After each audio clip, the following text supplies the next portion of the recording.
Some viewers may find this disturbing. Viewer discretion is advised. Viewer discretion is advised.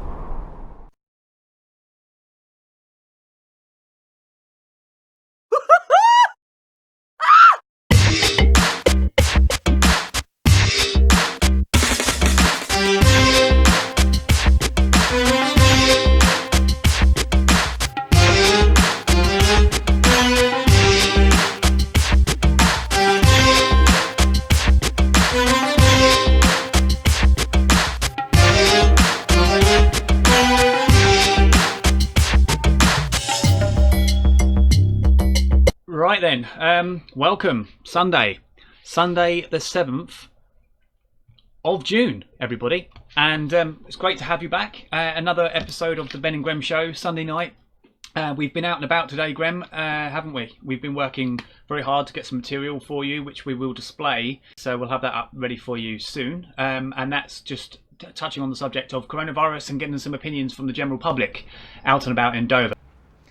Hello and welcome to the Ben and Grem chat show. We're here today on the Out and About with the Ben and Grem show, and we're talking to the general public in Dover about how they feel the coronavirus is going and some of the experiences they've had with it particularly. And we've come across this wonderful lady who may be able to give us a few words on the subject. Graham. Well, hello Graham. I have had personal experience of this COVID-19 coronavirus. On the 17th of March, my husband and I both went down with this. And it wasn't very pleasant, like a nasty bout of flu, but it leaves you quite tired for a few weeks. And my husband was much more severely affected and had to have hospital treatment with oxygen and antibiotics. We're both much better now, and as I say, 2 months down the road we're feeling as fit as we were before. But I would warn people to keep their distance and wash their hands and do everything they can to prevent themselves getting it or passing it on to somebody else. Thank you very much. Brilliant. Can I just ask you one more question, just very quickly? Okay. So how do you feel the situation around the government's responding to this, in the sense of how quick we feel we're getting back to a said normal, or do you think we're going a bit too fast with this? Do you think we should slow things down, or do you think we're going... It's difficult to tell. If you can rely on people to behave themselves, yes, it will be okay, but the trouble is they don't. True. And they get complacent if they haven't seen it themselves, or they're young and perhaps think they'll be okay. They don't realise the dangers of it, and it will affect their families or whoever, their children or whatever. I think it's been a very difficult one to process, really, because we're all caught on the hop. Although we saw it on the television in China, we thought, hope that doesn't come here. And of course it was already probably here, because they went all over the world, and we're still letting people in and out of the country. So it is, it is a tricky one. I feel sorry for all the staff that are looking after people in all this PPE and masks and everything. We're all going to be wearing masks soon. I've got some we've had made by Melanie in the shop over the road. And it's a tricky one because we've never had this before. It's like a war. You can't see it. We don't know where we got it. Get on and be the best we can and stay alert and absolutely be careful. Well, anyway, we want to say thank you very much for your time. It's been a pleasure. Okay, so the Ben and Grem Show have spoken to our first individual, a lady that's actually from Dover, and she has talked about certainly how she feels the coronavirus is affecting her and her family, and of course about just how we feel the government's going about the setup and how we should be getting back to a said normal. Of course, yes, I think she was absolutely right to say that we need to concentrate on getting the hygiene up, and also once we've done that, we can then start bringing those numbers down. Another local with us, and we're just going to discuss about the coronavirus and about how the gentleman feels that it's being dealt with, whether actually it's working successfully or whether there needs to be more done. Yes, so how do you feel it's working, sir? Do you think that the government... I believe that return the kids to school, it's too early. Yes. And I believe we need to find resolution for it before we put the kids and the other family in risk. Yes. Either vaccine or a medication. Yes. That one. The second one, we have to comply with the social distance, yep, and the kids, they cannot actually comply at all. That fact of the matter is more dangerous to spread it than actually to contain it. Yes. And I believe the government step in it, that is more dangerous than actually to keep the kids out of school. Yeah. I got two kids in the school and they are off. I got 17 and 16 years old. So it's a bit rushed then, you think? You think it's moving fast? Absolutely, it's too early. Right, that's interesting. Thank you very much. Too early. Thank you. And you're local, you say? You have a... I'm a jeweler. I got the jewelry shop. Fantastic. and Bono Broker just in the corner, Forkennon Street. Wow, very nice. And so also, just to summarise, I mean, would you say that there's been a lot of people about recently as well? I mean, have you noticed more cars on the roads? It's quite significant that people about, yeah. It's a lot more than usual since the lockdown. Yeah, it has changed quite significantly in the last few weeks. Yeah, absolutely. It's relaxed, completely relaxed. Yeah. Well, thank you very much for your time, and I appreciate it. Have a lovely day. No problem. Thank you. And we're here today at the Dover seafront, and we're just doing a bit of talking to the local residents about some of the things that are happening in the news today. And in particular, obviously, we have the well-known coronavirus, which, of course, not just the government, but internationally and nationally, we're working very hard to try and find the solutions to that particular problem. And we just want to ask a few questions to the passers-by. So we have here a lady that's willing to stop by and speak with us. So what's your views on coronavirus? Do you think that the government working particularly well with the situation, or do you think there could be more to be done?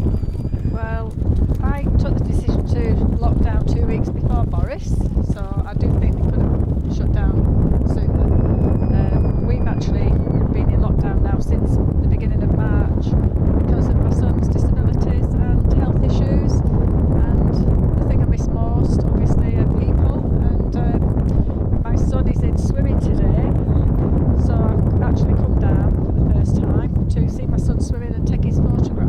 Brilliant. But I've got my mask up my sleeve.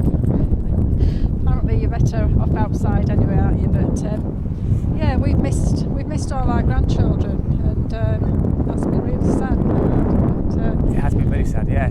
we're lucky that we've not been ill, so that's a good thing, and it's sad for all the people that are no longer with us, isn't it? So do you think people are getting back to normal too quickly? I mean, would you say? I mean, it seems like a lot busier today. Do you think people? Yeah. We've still been staying in, so and social distancing doesn't really work with children. So we haven't seen our grandchildren other than at the end of the drive. But we're lucky that we live close, so we can see them come down here. They're on the scooters, scooting along the seafront, which is beautiful. And it's just you have to do what you've got to do to keep yourself safe, really, haven't you? Indeed. Well, that's fantastic. There's one more thing I wanted to just mention as well, if you don't mind. I mean, we won't keep you very much longer, but we just want to talk about as well the situation in London is quite bad, isn't it? I mean, everything going on at the moment and the protests. I mean, it's a lot happening, isn't there, at the moment? The government's got a lot to contend with. Yeah, it's very difficult to know how far to go with going to places to protest. Personally, I wouldn't have gone to London, obviously. Yes. I don't understand. I did see a photograph of all the crowds, and it's quite scary to think that we've stayed in for so long to protect the NHS and protect people, and then too many people all in one place.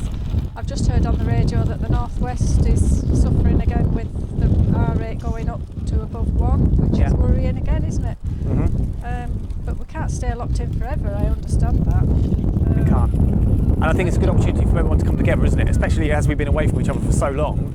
And it's that's isn't it? We've been locked down for so long that they see a reason to want to show the support, and difficult. Absolutely. Well, thank you very much. Thank you for your time. Okay, and Grem and I are most grateful. Have a good day. Have a look at the show. Sure, certainly. Yeah, thank you very much. Thank you. Welcome. Bye. Thank you.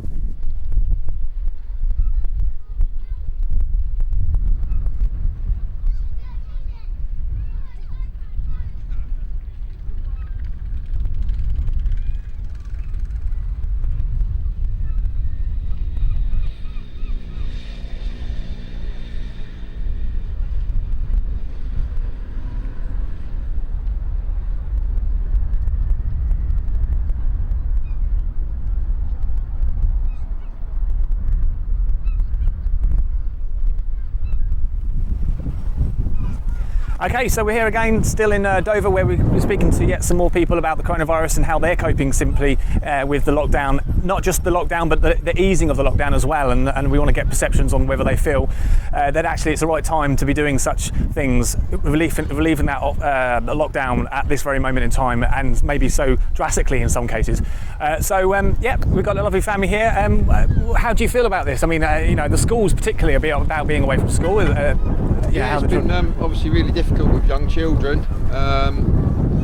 One of my daughters is in year 6, so it's quite a big thing for her. Obviously she'd like to to see her friends before moving on to secondary school. And my younger daughter has obviously found it very difficult understanding the fact that she can't go to nursery, and we're trying to explain when she does go back that things will be different, there'll be less toys to play with and that sort of thing. So it's really difficult for, I think, children to understand and get their head around it all. And it's quite ironic, right? Because I mean, understandably, you know, for a little while people are quite excited about being away from school, but actually a lot of people now are feeling like they want to go back to school. And are you missing school? Are the children missing school? I know I'm definitely missing school because I'm in 6. I want to go back and see everyone before I leave. Yeah. Yeah, I do. That's definitely understandable. And do you think the government in general, as a general question, do you think they are doing well with the subject? Do you think that they're you know, doing all? I think they've been put in a very difficult position as well. Yeah, I think given the circumstances, they're doing about the best they can do. Really, it's kind of reliant upon people's self-discipline and you know, social distancing. So it's quite important that people take some ownership of it as well. Brilliant, that's great. Phil, thank you very much, and nice to talk to you. And it's been a real pleasure. And thanks for the girls as well to put a little bit out there as well. That's really helpful. Thank you. Thank you. So what we know, of course, is that we have a situation with lockdown and the coronavirus. It's coming towards the end of the coronavirus outbreak. It would be appearing to be the case. And of course, obviously with that, obviously we're seeing the death rate lower, but of course, obviously we're still seeing that happening. We're still seeing deaths topping up in Kent. So whilst this is coming about and we're trying to obviously take the R number down, we've also got to appreciate some of the political things around that in the instance of Brexit. Now, of course, we understand at the moment we're leaving the European Union in January, this coming January, where actually at this point in time it's looking more likely that we could be seeing a no-deal Brexit. Now that is understood on the basis of negotiations in Europe. The European negotiations with the UK Parliament is becoming rather stalemate. They are looking to work things out such as trade, but of course obviously at the moment that's not becoming too clear. So with that we could end up seeing a no-deal Brexit. Now there are some positives for a no-deal Brexit. And that no-deal Brexit in particular would be quite positive for the Dublin Free Agreement. Now, we are subject as a country, the United Kingdom are subject into the Dublin Free Agreement. We are, as like other member states of the European Union, of the other 26. And of course, with that, it's a cooperation between nation states to actually work towards movement and migration. Unfortunately, the Dublin Free Agreement is being somewhat misinterpreted. And with that, it's those that are coming across from France and areas such as Calais and of course the coast as well are being ferried across by not just legitimate means but illegitimate means, and of course we have to tackle that. Now the government are working quite hard to do this, and of course one way of being able to tackle that, and quite significantly, would be if we left the Dublin Free Agreement. So if on the basis that we leave the European Union in January and we leave on a no-deal Brexit, we can actually start to implement our own structure and security border, and that way then we can benefit from that and move forward and start having some initiative upon how we can deal with the French authorities and the UK authorities and work together.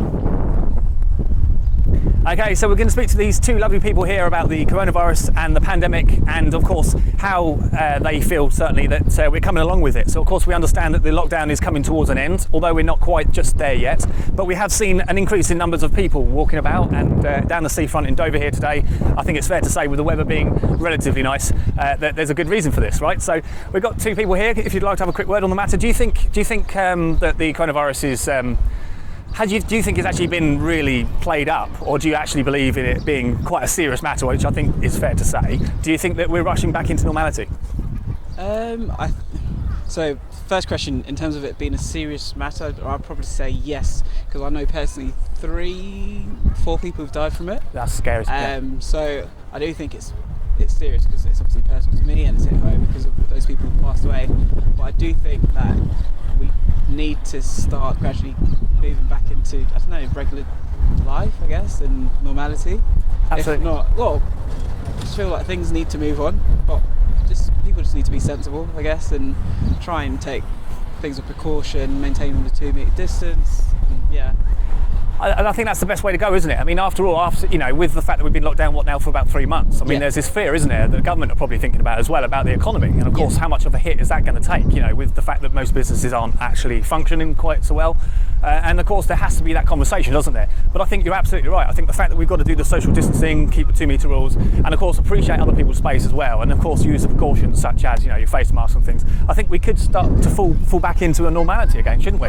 I think that would be great. Yeah, so that's great. Anything other than that you want to talk about today? Are you in Dover? Do you live in Dover? No, we're just day tripping because I can't do anything in London. Oh, sounds good. Well, no, you can't actually. No, it's very busy in London at the moment, isn't it? Yeah. Yeah, it's really busy. I live next to Hampstead Heath and it's packed. Yeah, I can imagine. No, that's great. So have a lovely day, the rest of you, and the both of you, and look forward to seeing you on the show. That'd be great. Thank you. Thank you very much. Thanks. Thank you. You're welcome. Thanks for your time, both. That's great. Grem. Yes, I'm a bit wet, as you can see.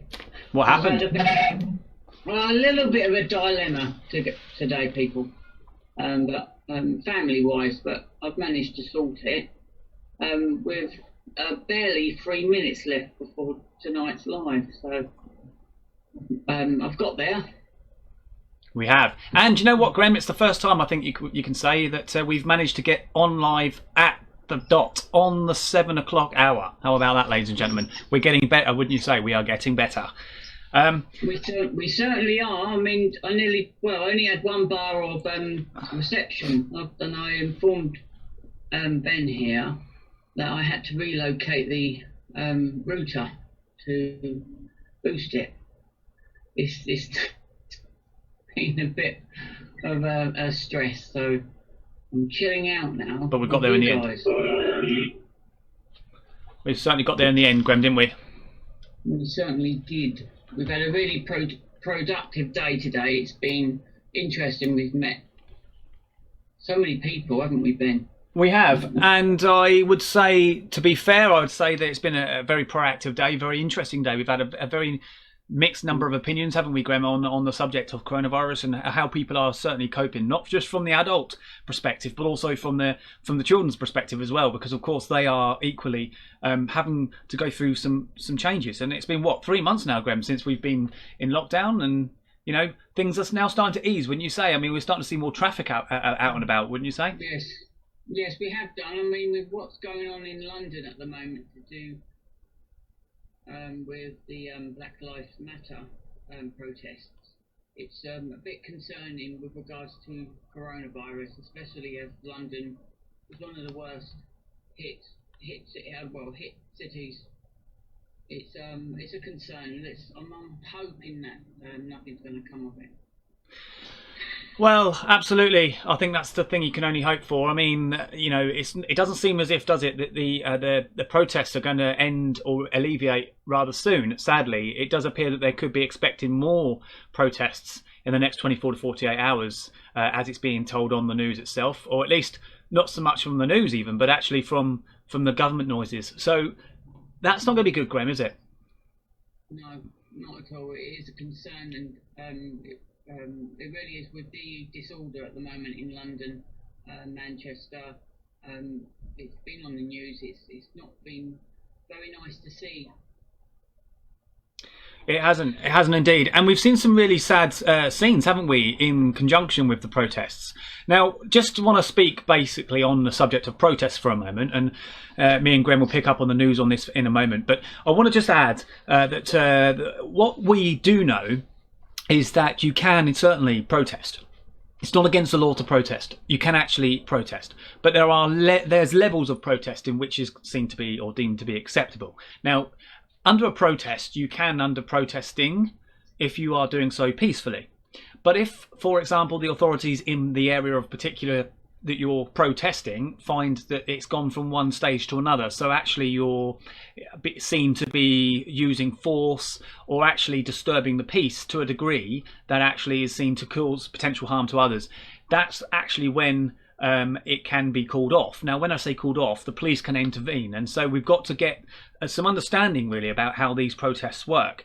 If it's a peaceful protest and there's talks and hollering and placards, then that's okay. But of course, if it gets offensive, as I say, if there are any physical attributes to the particular protest, then the police can intervene. And it's difficult for the police because ultimately their job is to protect and serve. And ultimately, as much as it might seem quite radical that some of these police in certain areas are doing what others could consider quite dramatic things in certain situations, actually they're not. I mean, we know the situation in America was quite bad. We understand that the individuals, the police officers involved, were dealt with, I think, rather responsibly. I think when they say about calling for justice, I do think that there is actual justice being taken in the event of the arrests of the police officers, and that, of course, manslaughter is what they are going down for. So I do think, Graham, don't you, that actually that is something that is being dealt with and responsibly. But that's what I mean about the protests. The protests can be done, and it's legal under democracy to have a protest. But unfortunately, it would appear that not just in London, but also in America, these protests are getting somewhat out of hand. And of course, if there are any reasons for the police to feel that they are under threat, then they can certainly and should take force. At the end of the day, they've got to protect everybody. Issues with that, with regards to that, though. I mean, at present, I'm surprised that the protests have been allowed to go ahead. Yes, they can happen, but we are in a pandemic at the moment. It's a serious pandemic, and I'm surprised that they've been allowed to go ahead, but officially. Yeah. Put it that way.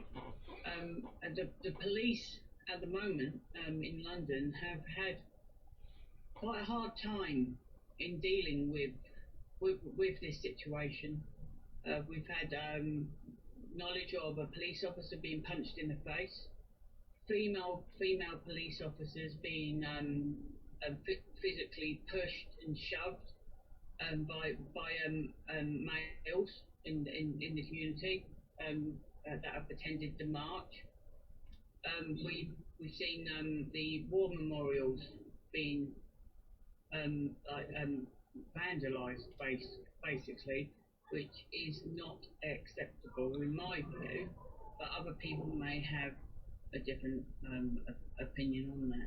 Yeah, I mean, just to pick you up on that, Graham, and thank you for that wonderful introduction to some of the scenes of which we have been experiencing over the recent situation with the protests. You talked about the cenotaph, and actually, what I do know, and some recent news has come out about that, is that it has been portrayed, certainly by some individuals, to suggest that they have seen or witnessed or believed that the cenotaph have been vandalised. Well, actually, when we talk of vandalism in this particular subject, thankfully it hasn't been vandalised. And when I say it hasn't been vandalised, I think that's the wrong terminology for what we should be using in this very instance. It hasn't been vandalised, but you couldn't even really maybe say it's been defaced. But what's happening is these people, these protesters, they're using that cenotaph, they're using the statues, and they're actually propping things up against it. So they're using it as a maybe for political means. They're using it to display certain activities. However, they're not actually defacing it. So I mean, so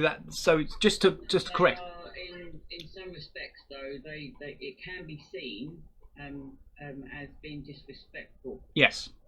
To those before us that gave us our tomorrow. Yes. And gave them their future. It is a matter of disrespect, Graham, and I do absolutely agree with you. But just for people's knowledge, it's not or has not been defaced or otherwise. Well, you could say it's defaced on the time of when they're using the cenotaph for the reasons that they are, but it's not been damaged in any way, thankfully. So that's a positive. We could say in the event of what's going on. But Graham, it's true, isn't it? I mean, of course, we understand protests are there for a reason for these people to advocate democracy, to get their point across, to do it in numbers. But you could ask yourself, and I think you touched on this just recently ago, that actually is it necessary then when we're seeing large crowds of around approximately 5,000 people? Now that is outrageous when we have a lockdown. I mean, this is completely flawed.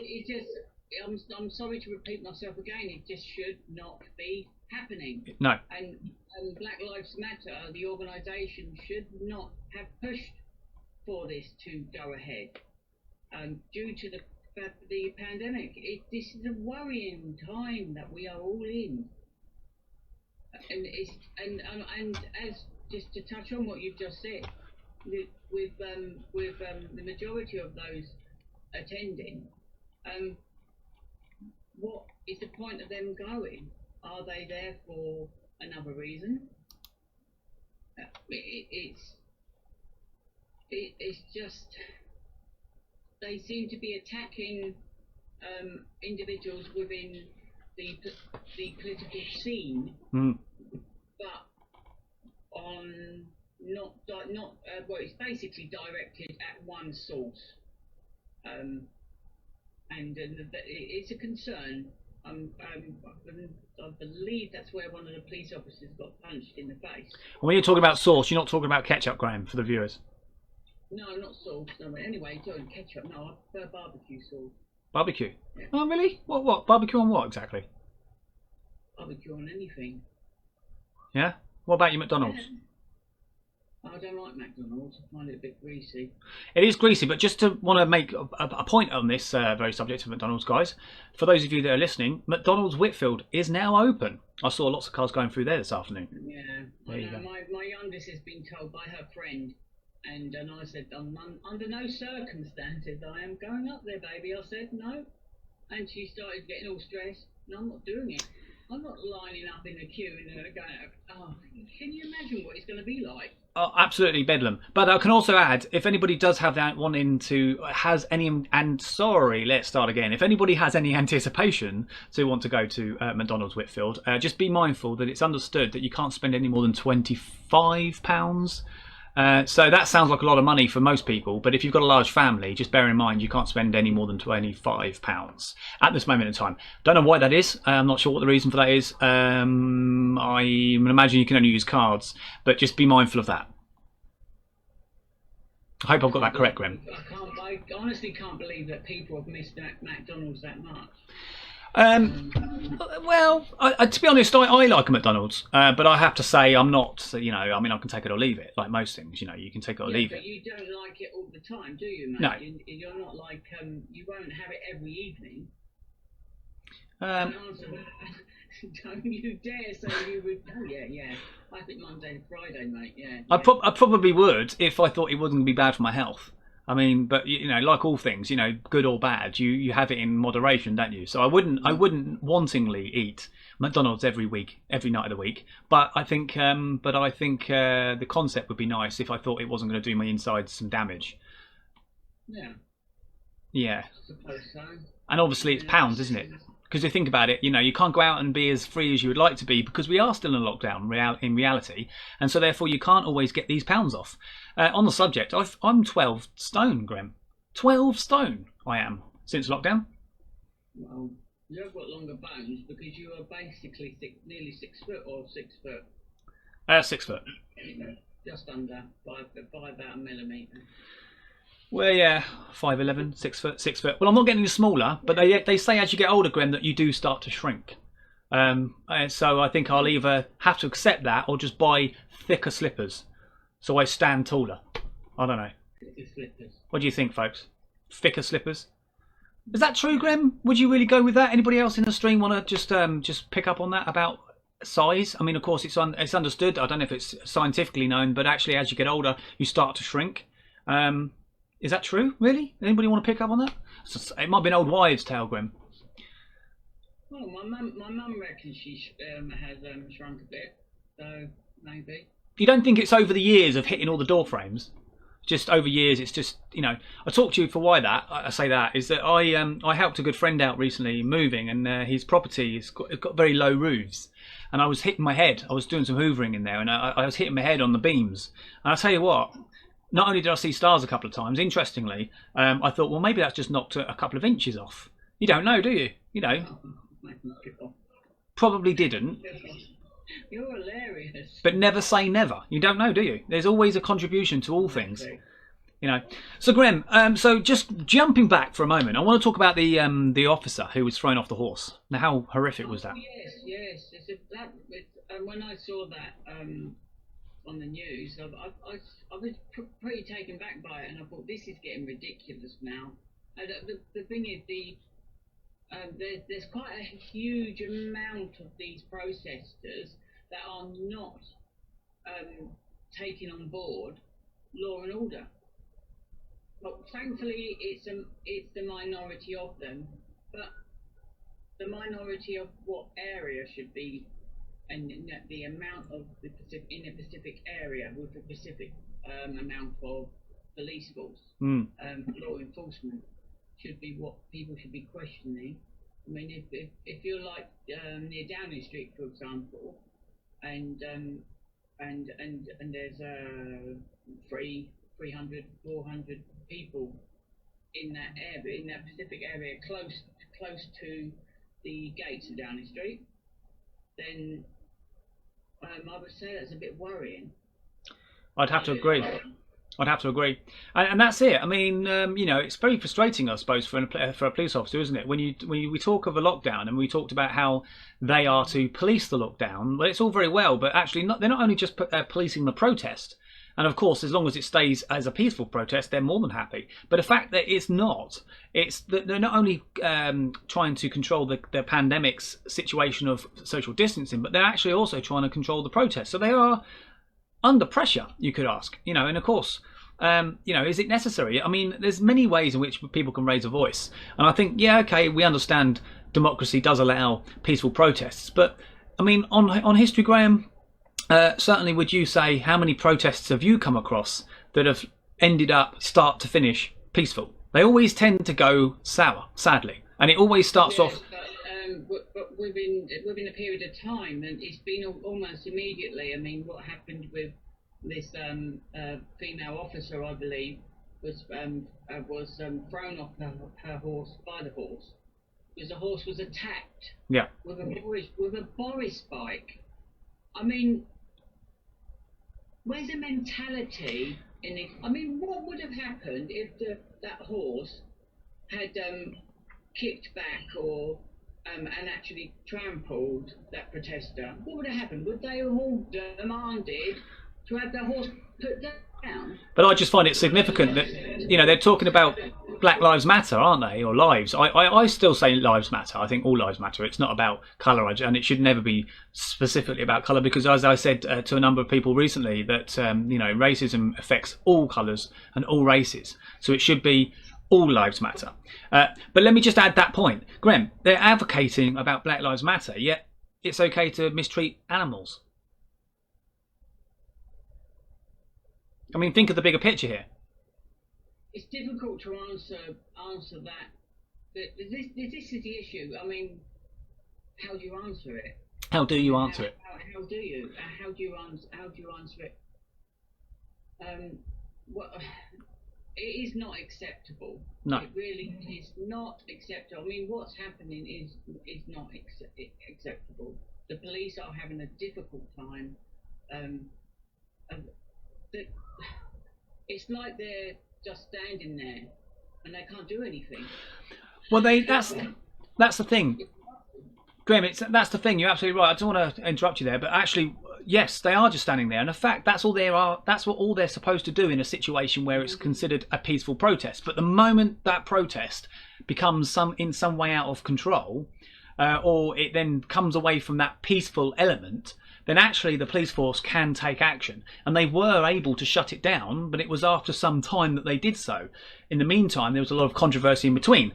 But I do think, and I said something on social media earlier today, I said that maybe it's time we got the army in. Well, actually, having spoken to somebody who's a bit more clued up on how these things work, it was apparent that it probably won't be a good idea to bring the army in because of the force of which they may use, when actually it could have been dealt with solely by the police. But the police, I do believe, still need to be allowed to be police. And when I say that, I mean, they haven't got the powers that they used to have, or at least they do, but they don't exercise them, I think, as well as they used to in the past. Once upon a time, and I think it's fair to say, when I was growing up, and I'm sure you can agree, Graham, and I'm sure the viewers can also agree, people used to be scared of the police. The authorities were up there, do you know what I mean? I don't think that, I see what you mean. I've said that before about, I used to be scared of the police, but I think that term maybe is a bit. I don't think it's the word scared. Well, respectful. You should be respectful to the authority of the police. And at the end of the day, their job is to to assist the government in keeping us safe. Exactly. Because the first course of government is to keep their peoples safe. It certainly is, and that's where I'm coming off in this very subject. You know, police should be able to use force as and where seen necessary. Now, of course, there are situations where certain particular situations need to be looked into in depth, and of course we know that that's happened particularly over in America, although they have a slightly different policing constitution to us. And understandably so, I think, given some things that go on in America. But over here, you know, we're fairly civilized people. But I think when there comes a time where things get out of control, I think police should be able to take action without having the fear and risk of being affected. Now, whether that be that their career's on the line or whether they might have to be in court for something that they've done, when actually they're there to protect and serve. And if they are there to protect and serve, then they should be able to do that very thing. And I still feel that there needs to be a responsibility and onus on the individuals. If they are prepared enough to go out into the streets and cause controversy, then if you come up against a police officer with a riot shield, now it's not going to be easy, is it? It's going to hurt. It's going to hurt. And so people can't complain about that. You know, they have to respect the fact that the police are there to do a job, and they should not be, I feel, criticised. Now, as I say, that's a totally different situation, as we know, to the situation with George Floyd. That's another matter altogether, a completely different matter altogether. And in fact, yes, I understand people's anger and upset, but I do think, me personally, I do think, you know, I think it's gone far too far. And maybe it's not finished yet. But I just feel that I wish people just sort of didn't look, me personally would say that I wish people didn't look so inwardly on the subject and look more outwardly upon racism for what it's worth. You know, they're being very subjectory to it, very too direct. You know, racism affects everybody and affects everyone in different ways. And I think that's where, regardless of colour, because it really is no matter colour, it's about a number of different things. People need to respect that, and I don't think the way they're going about protesting is necessarily the right way to go about it, Grem. Yeah, I mean, I do get quite upset when I feel like I'm being insulted sometimes, you know, with what you hear. I know it's not directed at me, but it makes me feel uneasy. It's just a sad situation. It really is. And sadly, there is some racism out there, sadly, and it's really not acceptable, because what Ben said earlier, you know, we're all human. We should be able to accept that. I don't understand why people have that issue with someone's colour. Well, to be honest with you, I don't, and I think, Graham, as well, you're right, and I think the only way I think we can beat racism as a collective, honestly and truthfully, is not to ignore the fact that it exists, because we know it exists. Everybody knows racism does exist, but to rise above it. Now, what do I mean by that? Well, rather than banging drums and going out on the streets and causing mayhem and upset and costing the country money, which doesn't suit anybody, why not? We need a different policy, different approach, different tack, different angle. I do believe that we should be stricter, certainly, on individuals who are seen to be racist and have proven to have been racist. And I think they need to be taken further with individually on an individual case-by-case basis. But I think, and I think that's what's happened in America. In fact, with this situation with the officers involved, they have been dealt with. So I do feel that justice has been served. But I do think that they're taking this far too far. Sorry to interrupt you, my friend. At the beginning of that situation, though, the police weren't dealt with as quickly as they should have been dealt with, because at the end of the day they did fail in their responsibilities as law enforcement officers in preserving life. But you know what I don't understand, Graham? What I don't understand, just quickly before I go on to that point, Robin, I want to say hello to you. You're back in the stream. Thank you very much for joining us again on this Sunday evening. I'll just come back to your point in a minute, Robin, because I just want to mention something on the very subject we're discussing. I will say that, yeah, the whole situation, the police have been, as I say, under pressure. But I really don't know. I just feel that there needs to be a different tack, different angle to this. But I do think it's blown way out of proportion. I'll come back to my point in a moment. Reben, what do you think of the US police hiding their police department and identification numbers? Well, I don't accept that as being acceptable. What do you think, Graham? I think that's. I think I may be wrong. So, Robin, please correct me if I'm wrong. But as I said at the start of the initial situation where the police were being investigated, it did not move very quickly, and I do probably believe that certain documents, etc., have been lost or mislaid to slow the process down. But due to the situation escalating so quickly in America, the authorities have had to move and adapt it to their full force, where that the police officers involved will and are getting dealt with. And the officer that held his knee down was just unacceptable. And the other officers had a responsibility in holding that officer to rights as well at that point, but none of them did. But frankly, they're being dealt with now, but it should have been dealt with a lot quicker. Yeah, I mean, it's not unheard of that authorities in particular, no mention of authorities in direct involvement to certain ones, but certainly there has been a suggestion in the past where certain things have been covered up, or at least, like Hillsborough, for example, the Hillsborough tragedy, which many of us will know about. And yeah, the police obviously will try to protect themselves where they can, of course, but which isn't right, and I accept that is unacceptable.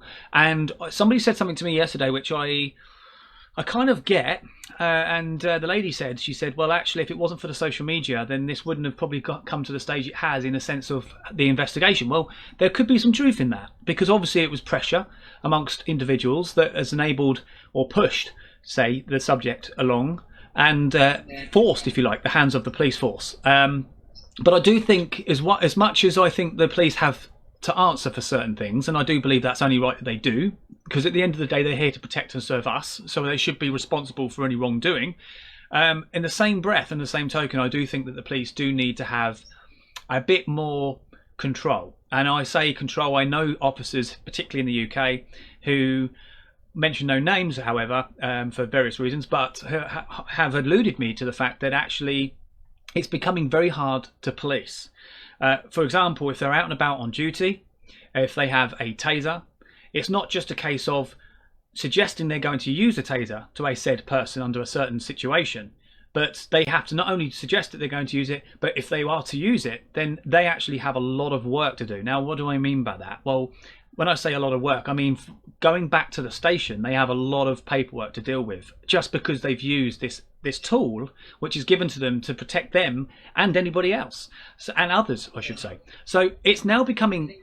Follow the procedure, don't they? They do. There's a specific procedure in place where they have to inform the individual maybe 2 or 3 times to calm or withhold from displaying the behaviour, that the negativity that they are, and then they have to do the same amount of instruction again in saying that I'm now dislodging the taser, and they need to repeat it 2 or 3 times, and then again before they actually use it, unless something happens that warrants it. It needs, whatever action the police force take to be a reasonable action for that situation.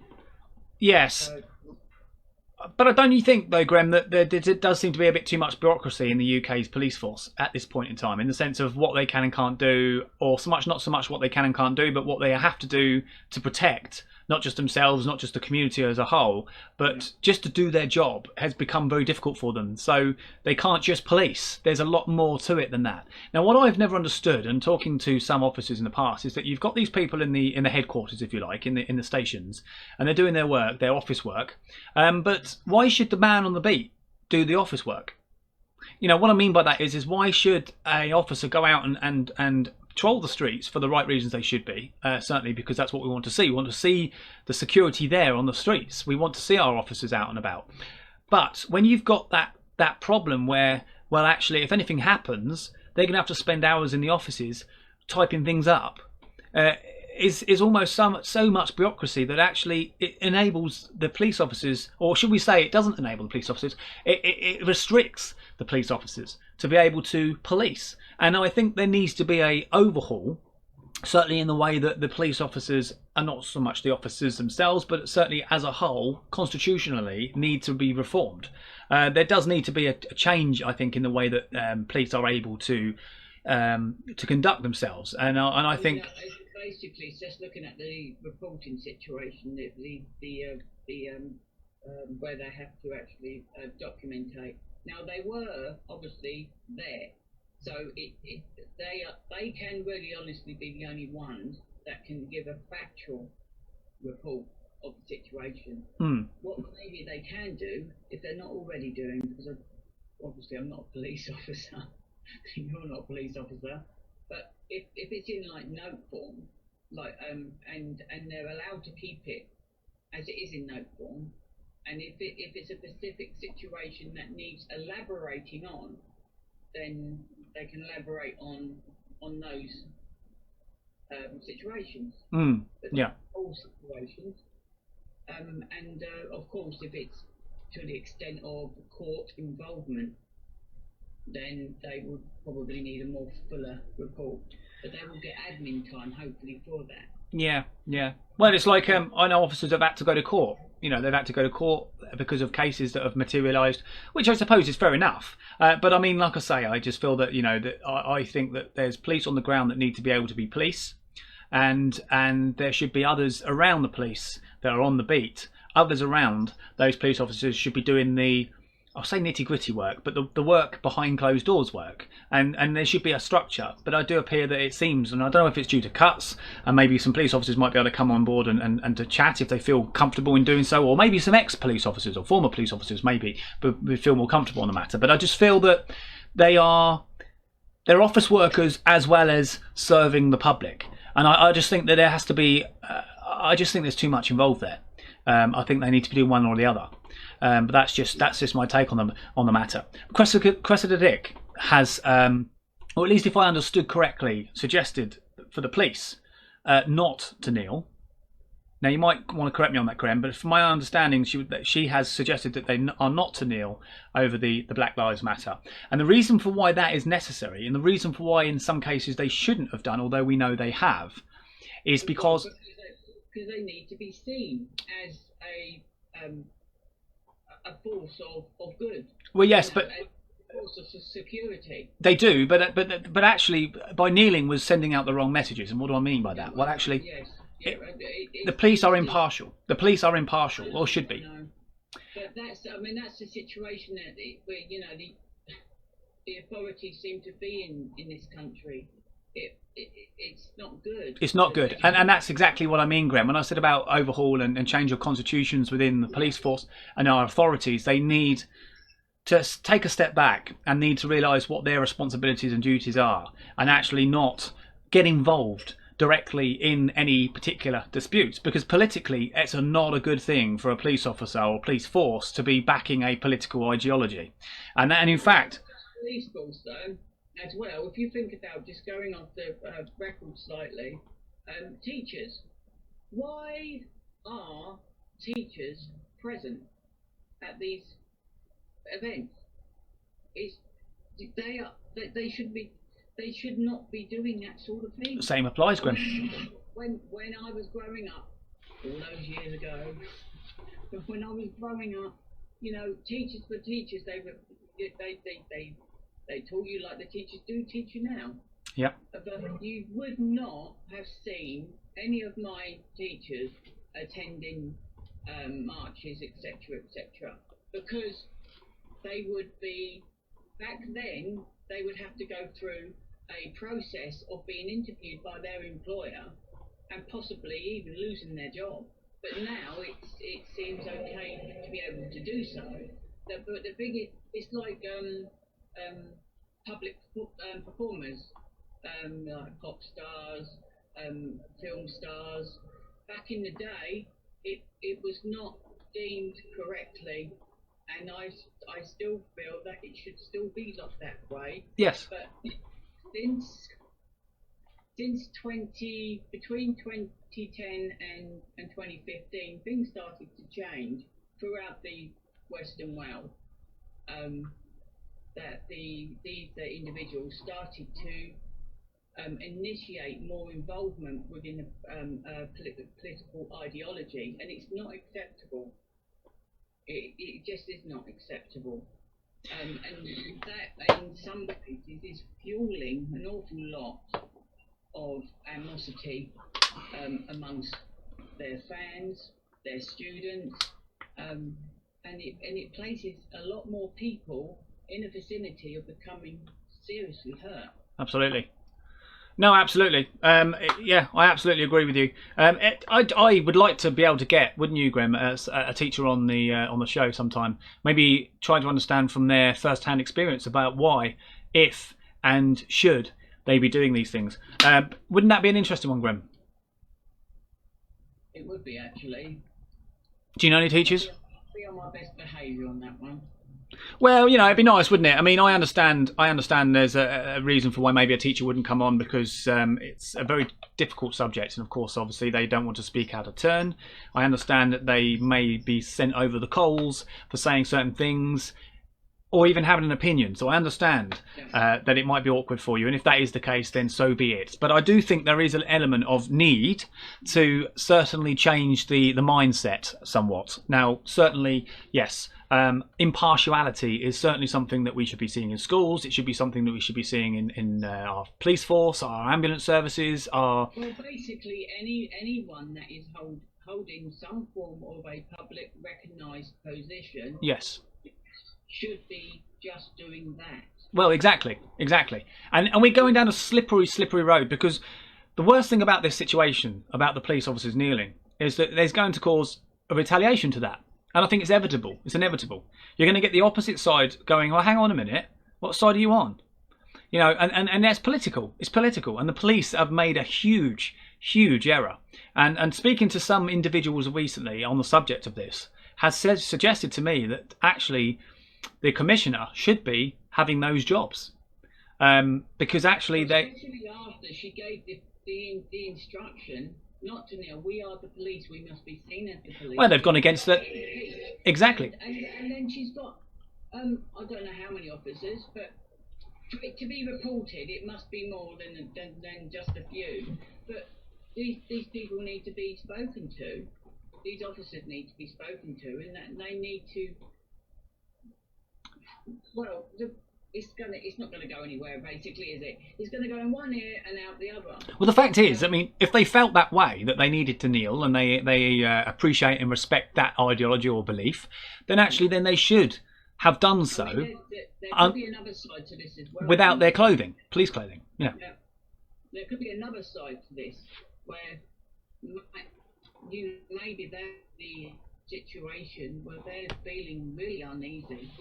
Because if you think about it, the police force is rather shrunk in size. I mean, it's growing now, but it's going to take. I mean, they say we're about 25,000 short, isn't it? They're saying. It's around about that figure, yeah. Yeah, but that's just on a figure that's been created that is acceptable. Now, one police officer, I mean, I do not know because I have not actually checked this up, but one police officer is probably, if you'd like to say, is the equivalent to maybe 20 or 30 or 50 individuals. Really? I don't know, I haven't checked it up.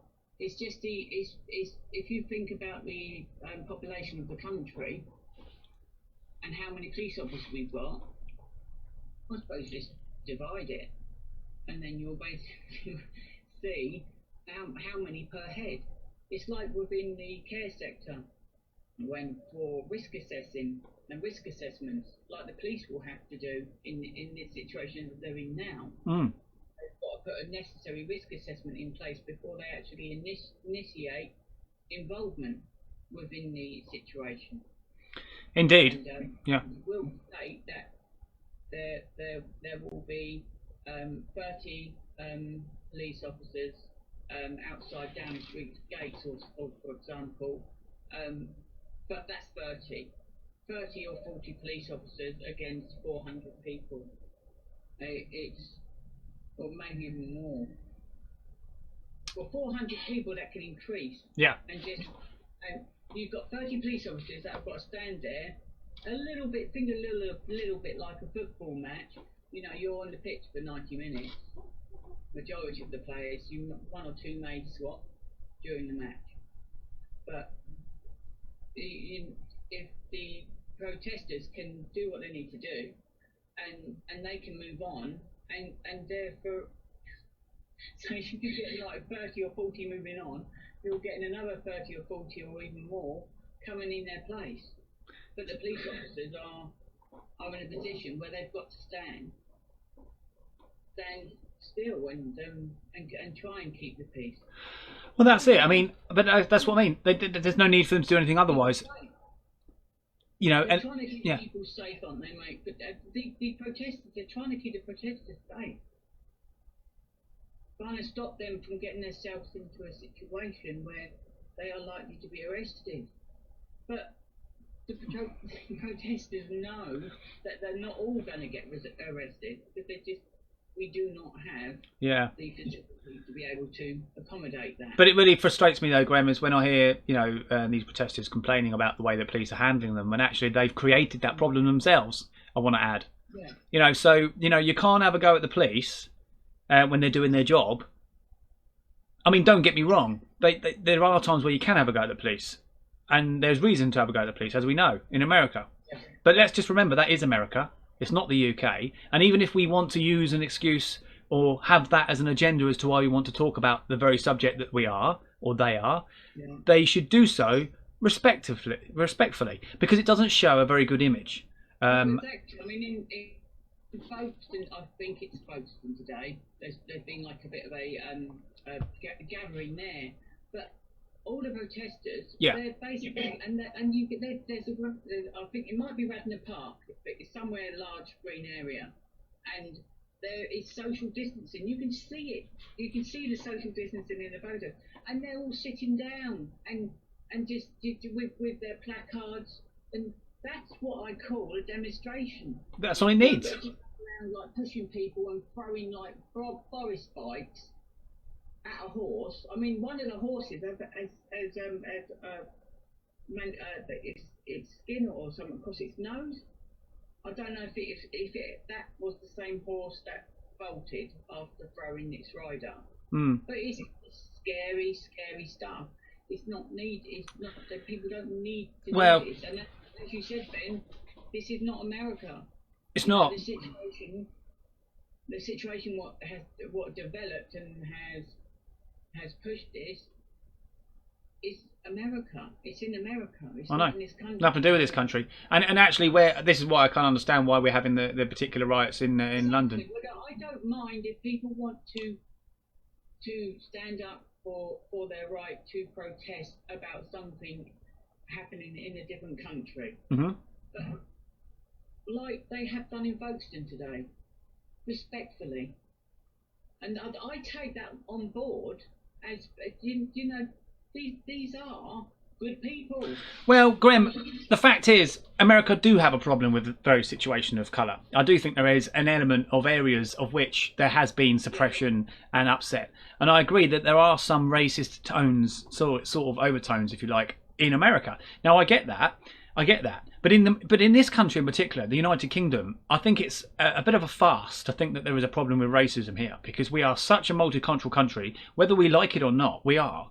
And because of that, we've learnt to get together, we've learnt to work together, we've learnt to understand each other, we've learnt, for those that are here legally, have learnt to cooperate. And for that reason, I don't think racism exists as much as people think it does in this country. I think it's been blown way out of proportion, and I think we've put... It is there, though. The racism is... Yeah, don't get me wrong, it does exist. It does exist, Grem. I'm not. Yeah. To the extent that we are seeing for the likes of the USA, for example. Yeah, it's been blown out of proportion. I think our country has gone a bit crazy on the subject, but that's just. Well, it's not our country. It's not our country. Individuals. It's specific individuals that have ushered together just enough support, a handful of support, to set that off. Yeah, well, it's been very well orchestrated, hasn't it? You know, the way that they've gone about it.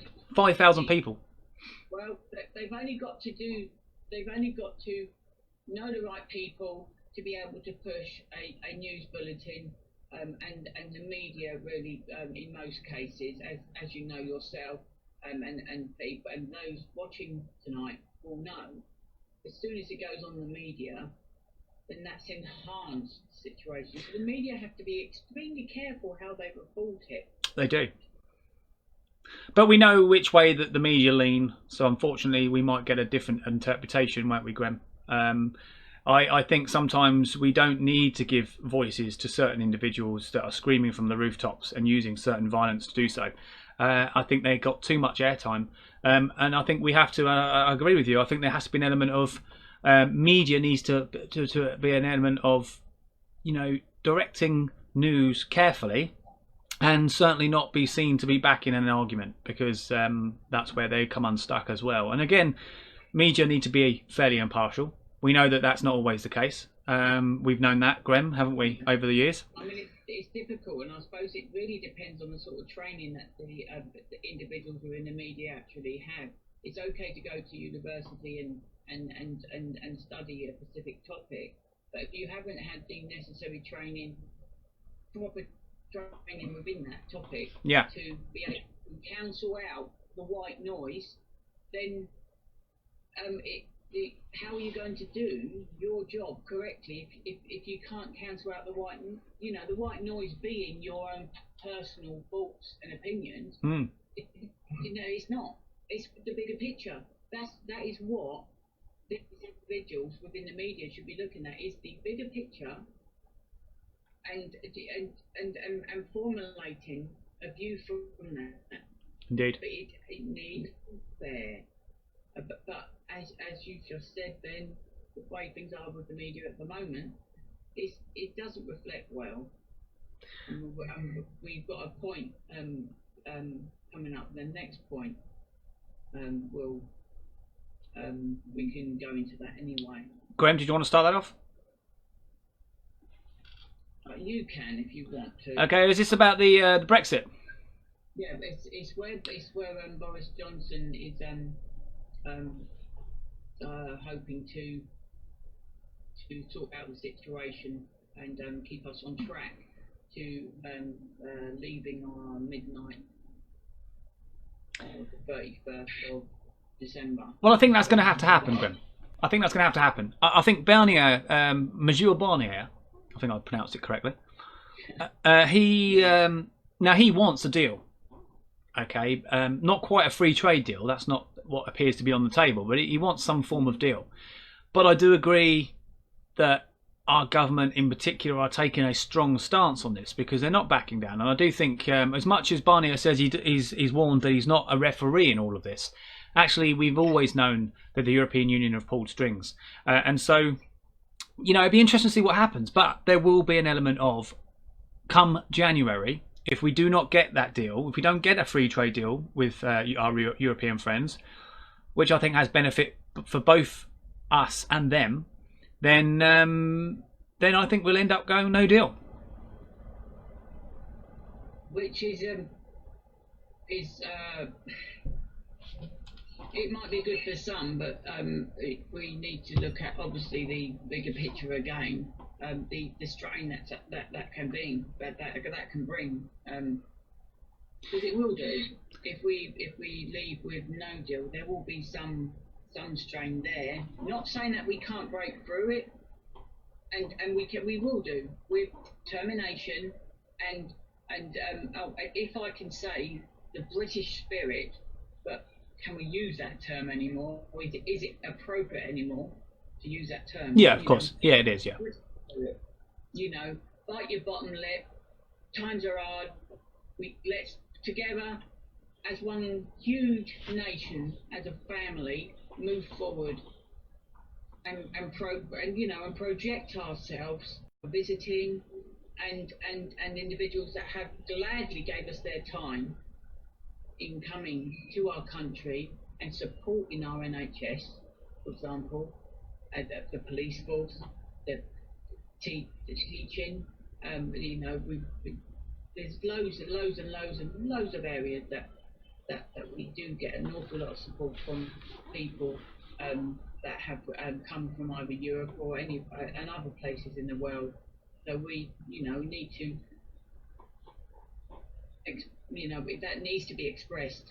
And I'm thankful for that. I'm totally thankful. Yeah, but that's going to happen, Graham. And of course, after we leave, regardless, I mean, we'll always be working with Europe. I mean, I know there's a lot of hot and cold air, really, on certain individuals when they suggest that we're no longer going to become close with Europe. It's nonsense. We'll always be part of Europe. We'll always be close to Europe, and we'll always have that communication. We're all Europeans. We are.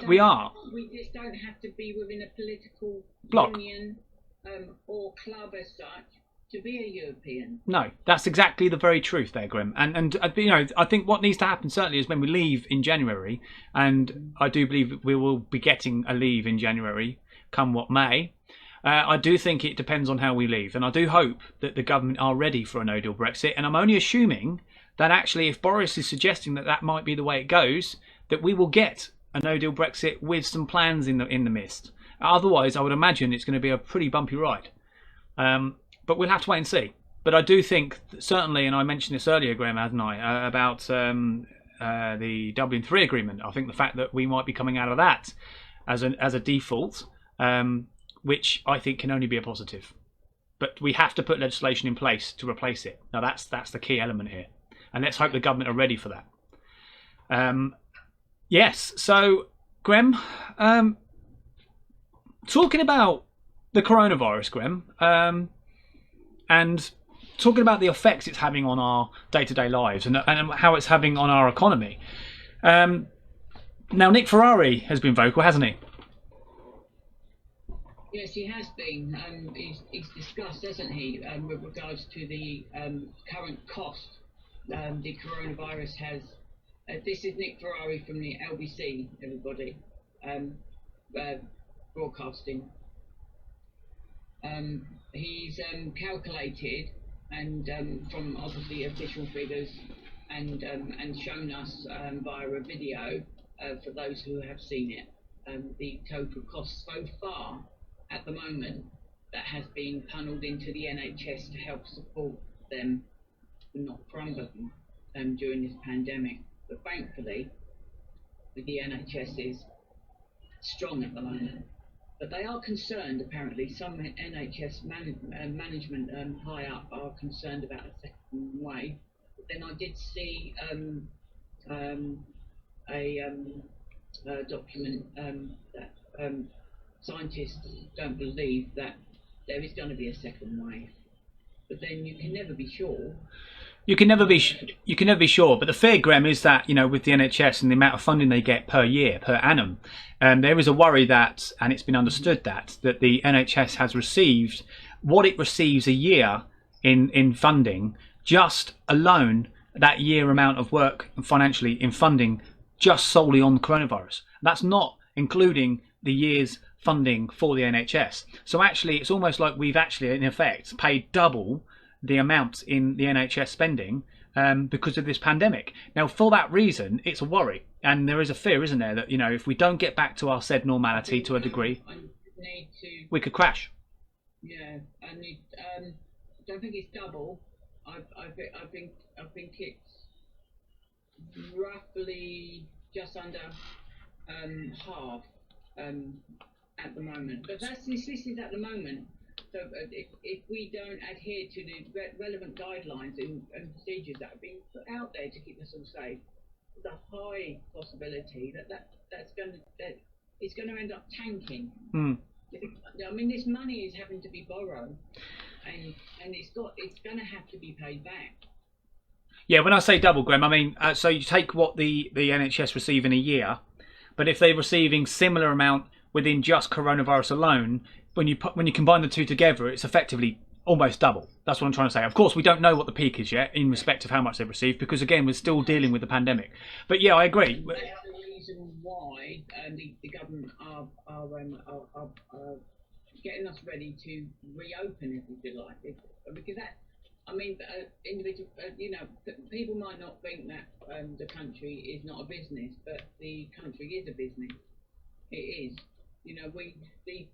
The country has to make money to be able to give us the quality of life that we deserve. Indeed. Everyone deserves. And to do that, the country needs to get back to work. They do, and I fear for others as well. I fear for not just those that are affected by coronavirus, and rightly we should be feared about it because of the severity of the virus itself. But I also worry of those outside of coronavirus patients. For example, those that are on cancer treatment waiting lists, and not just cancer, but of course other issues that people are facing. There's so much emphasis been put on coronavirus. It's worrying that actually there are a lot of people also suffering with other areas of life, and health. So I do think we do need to start trying to. There's a backlist of over 10,000 at the moment appointments that should have actually been and gone. It should have done, and that's a huge concern. And they're having appointments at the moment, and these are mainly, like Ben just said, cancer sufferers and individuals with conditions that are pretty serious. So we do need to get back to work. The country needs to get back moving again. But we just need to keep our social distancing. It's important to keep our social distancing for the foreseeable future. Yeah, well, I think it's difficult for travel, because at the moment it's understood that people can travel, but if they do happen to travel, now I'm talking out of the country or in the country, they have to isolate themselves, self-isolate for 2 weeks. Now, I suppose that's not going to be the ideal situation for somebody who wants to travel for a day trip, unless they have an essential reason to travel. They're not going to want to travel if they know that they've got to isolate themselves for 2 weeks, regardless of whether they have the virus or not.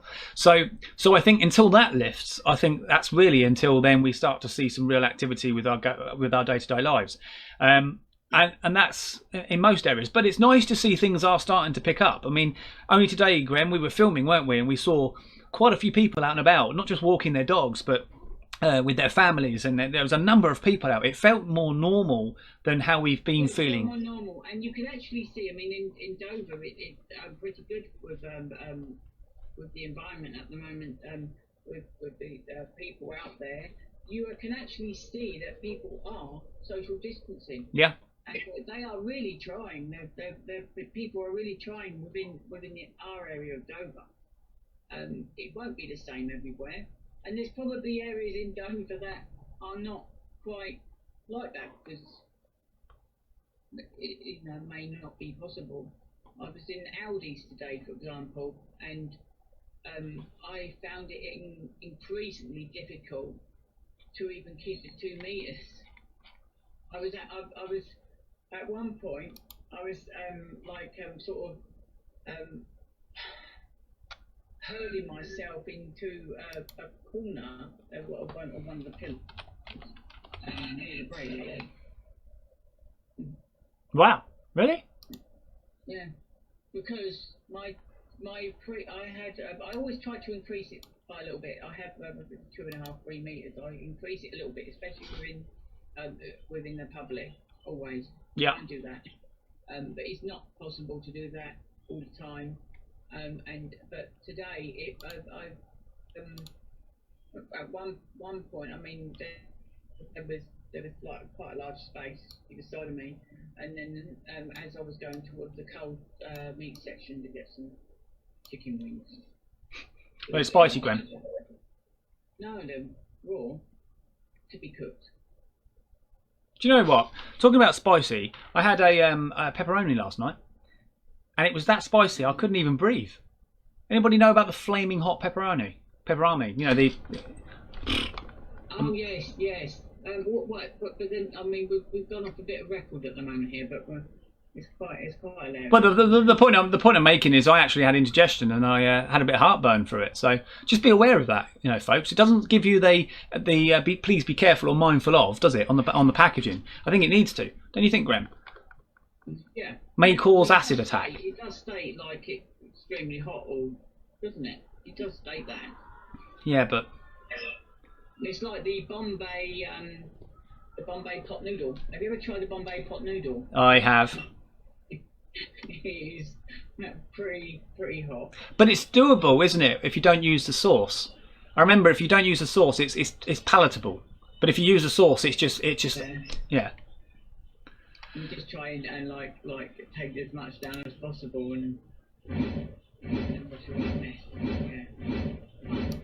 Yeah. Yeah. Were you just swinging from the trees then, Graham? Swinging from the tree. Tonight. Swinging from the tree. No, I heard something. Right, well, anyway, guys, it's been great. Nice to see you all back in. Graham is still talking. Sorry, Graham, after you. If I was swinging from a tree, I probably would break the branch. Nah.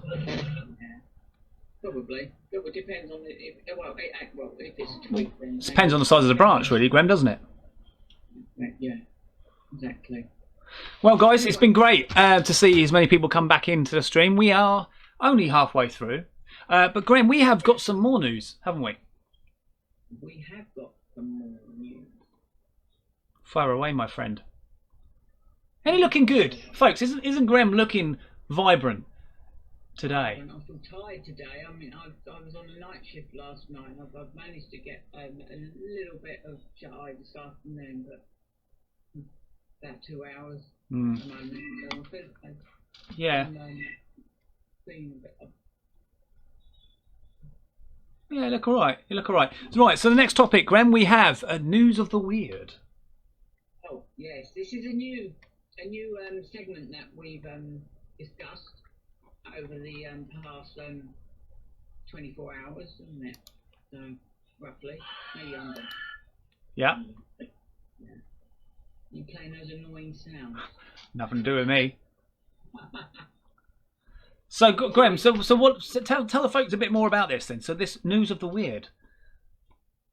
It's going to be short stories or really strange news reports that we've come across, even myself and Ben, and from there we will produce them out to you. Some will be funny, some will be. What was the point of that? You know, it's going to be. Hopefully, I'm hoping that he's going to come across, and Ben has said as well. He's hoping that the format's going to come across positive, you know, because I don't mind watching some funny things myself, and sometimes when you watch things and you think, well, what's the point? What was the point? Indeed. You laugh about it anyway because it's just so like rubbish. You would just laugh about it. Indeed. Like people are probably laughing at me right now. I wouldn't say that's a regular occurrence, Graham. Would you? No. Graham, controversial right now. Yeah. But nobody talks about Brexit so much anymore. Why is that? Well, you know, the main important thing at the moment, of course, is the pandemic. Right. So, yeah. But the government are obviously involved in keeping their foot on the gas pedal as such with Brexit. They are. So we think they are. We believe they are. Or at least we hope they are. Well, we're not. But if they've got civil servants, hopefully, doing their job, in getting the best information for the nation. I hope you're right. Yes. Right. Did you want to pick up any more on that, Grem? It's one of those subjects that I think a majority of the nation just want it over and done with. I mean, basically, you know, the nation voted to leave in 26. So. Yeah, I agree. I agree. But can you not help but wonder, though, folks, that with all this pandemic going on, that there is maybe a conveniently underlining agenda in all this? Well, yeah, well, we're not directed at the pandemic, but possibly the involvement of the mass protests at the moment, maybe. Well, actually, I'll probably say yes, but the percentage of the protesters at the moment in London and Manchester, for example, why are they there? You know, how many are there actually for their agenda, their own personal political agenda, and how many people are there actually for the cause? I wonder. I mean, they're talking about Boris, but you know, is this a political stunt here, or is there really a genuine feeling that they are talking about? It was on it was on the news, wasn't it? Yes. Where they were shouting Boris's name and probably some offensive remarks. Makes you wonder, Graham, doesn't it? Yeah. So anyway, look between the trees and you see more wood.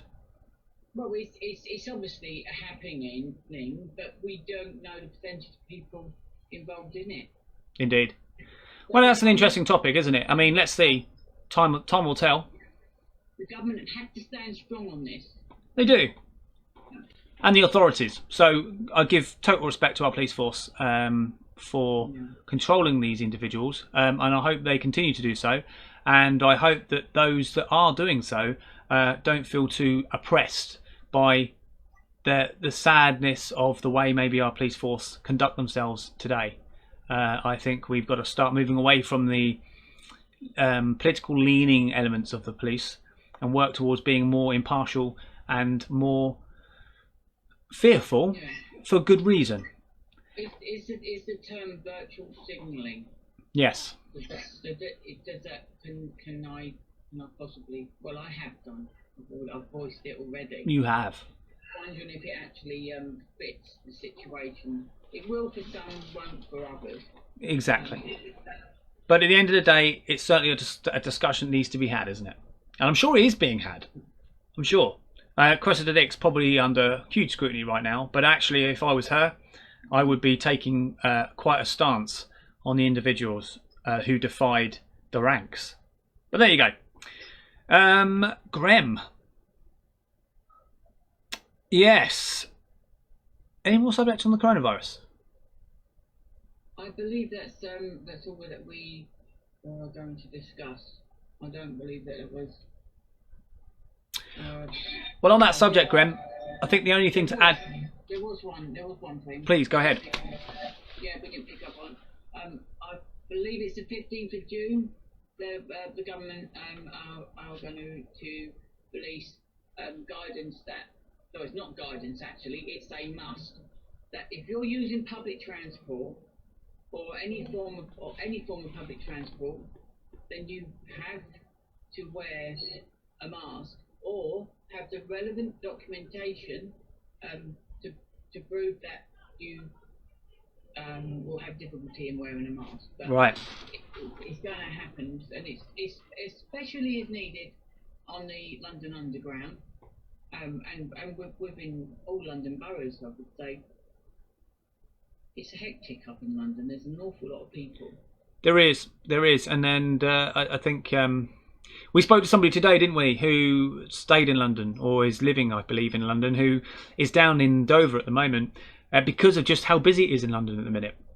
So that was quite an alarming discussion. They came down to visit, didn't they? They came down to visit some friends. Yeah. And they've ended up having to stay due to the pandemic. So But they're really nice people. We had a lovely chat with them today,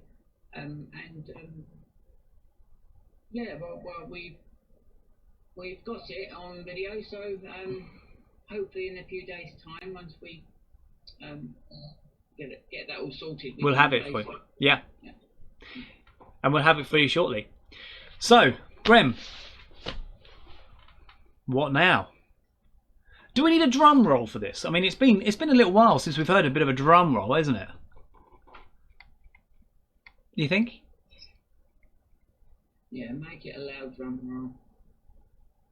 Is it a national anthem? Do I have to get up and dance? Unfortunately not. Not on this occasion.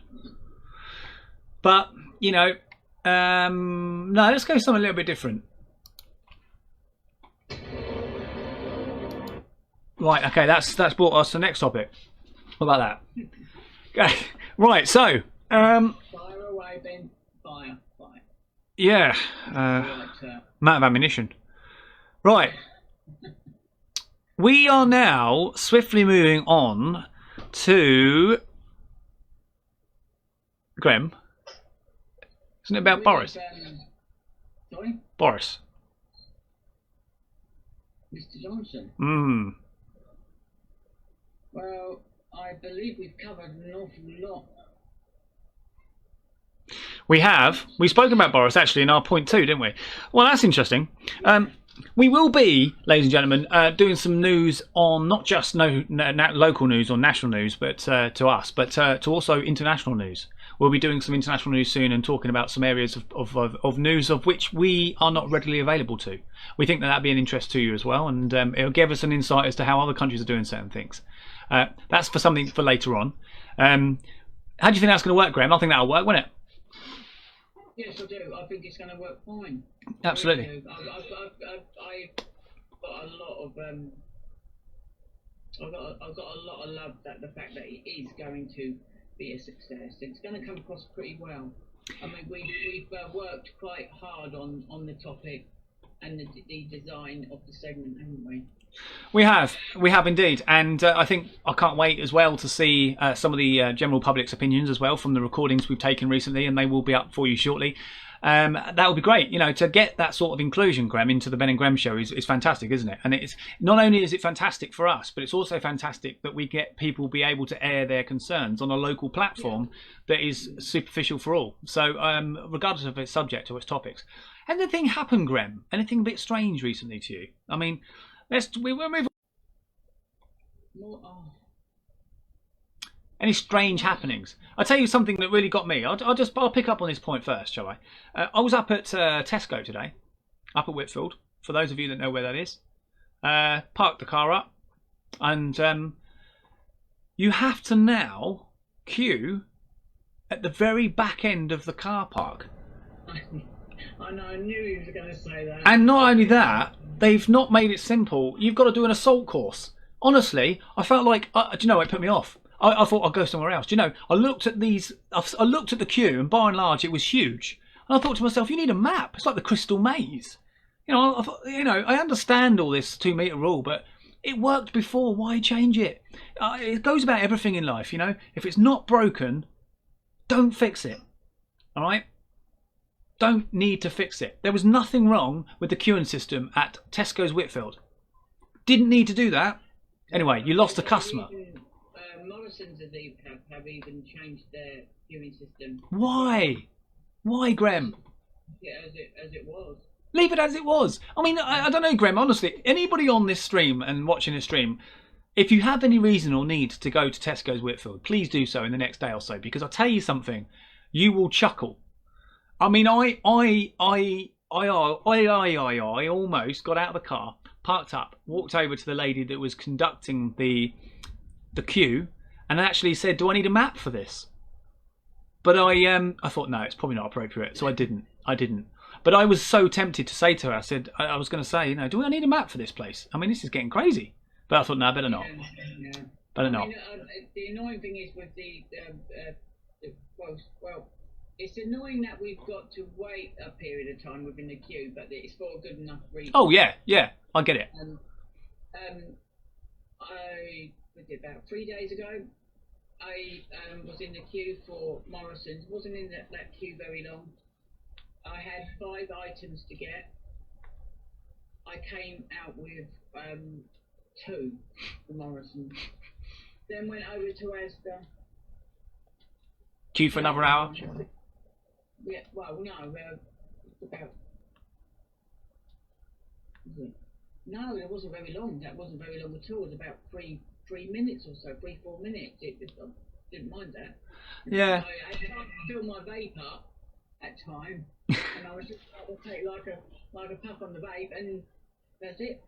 And I went. But I came out with what I needed from there. Then I ended up at Aldi's, and I still couldn't get my double cream, which is frustrating. Came up to the local shop where my mum lives, and they had some the fake stuff, and I can't remember what the brand name is now of it. Not that we can really discuss brand names on the show anyway, as such. Do you know what I think they should have, Grem? And for the viewers, do you know what I think they should have? A system like this, right? So if they've got 3-mile long queues set in a crystal maze scenario for you to queue up to go into Tesco's, right? Do you know what they should have? The people that are doing the queue, looking after the queue, the staff, should have radios, right? To communicate with the in-store staff, and so that they say to you, oh, what's your reason for coming in? I know it sounds a bit intrusive, but just hear me out. So what's your reason for coming in? Oh, I need some eggs, right? Now, if they know straight away that there's eggs in there, not a problem.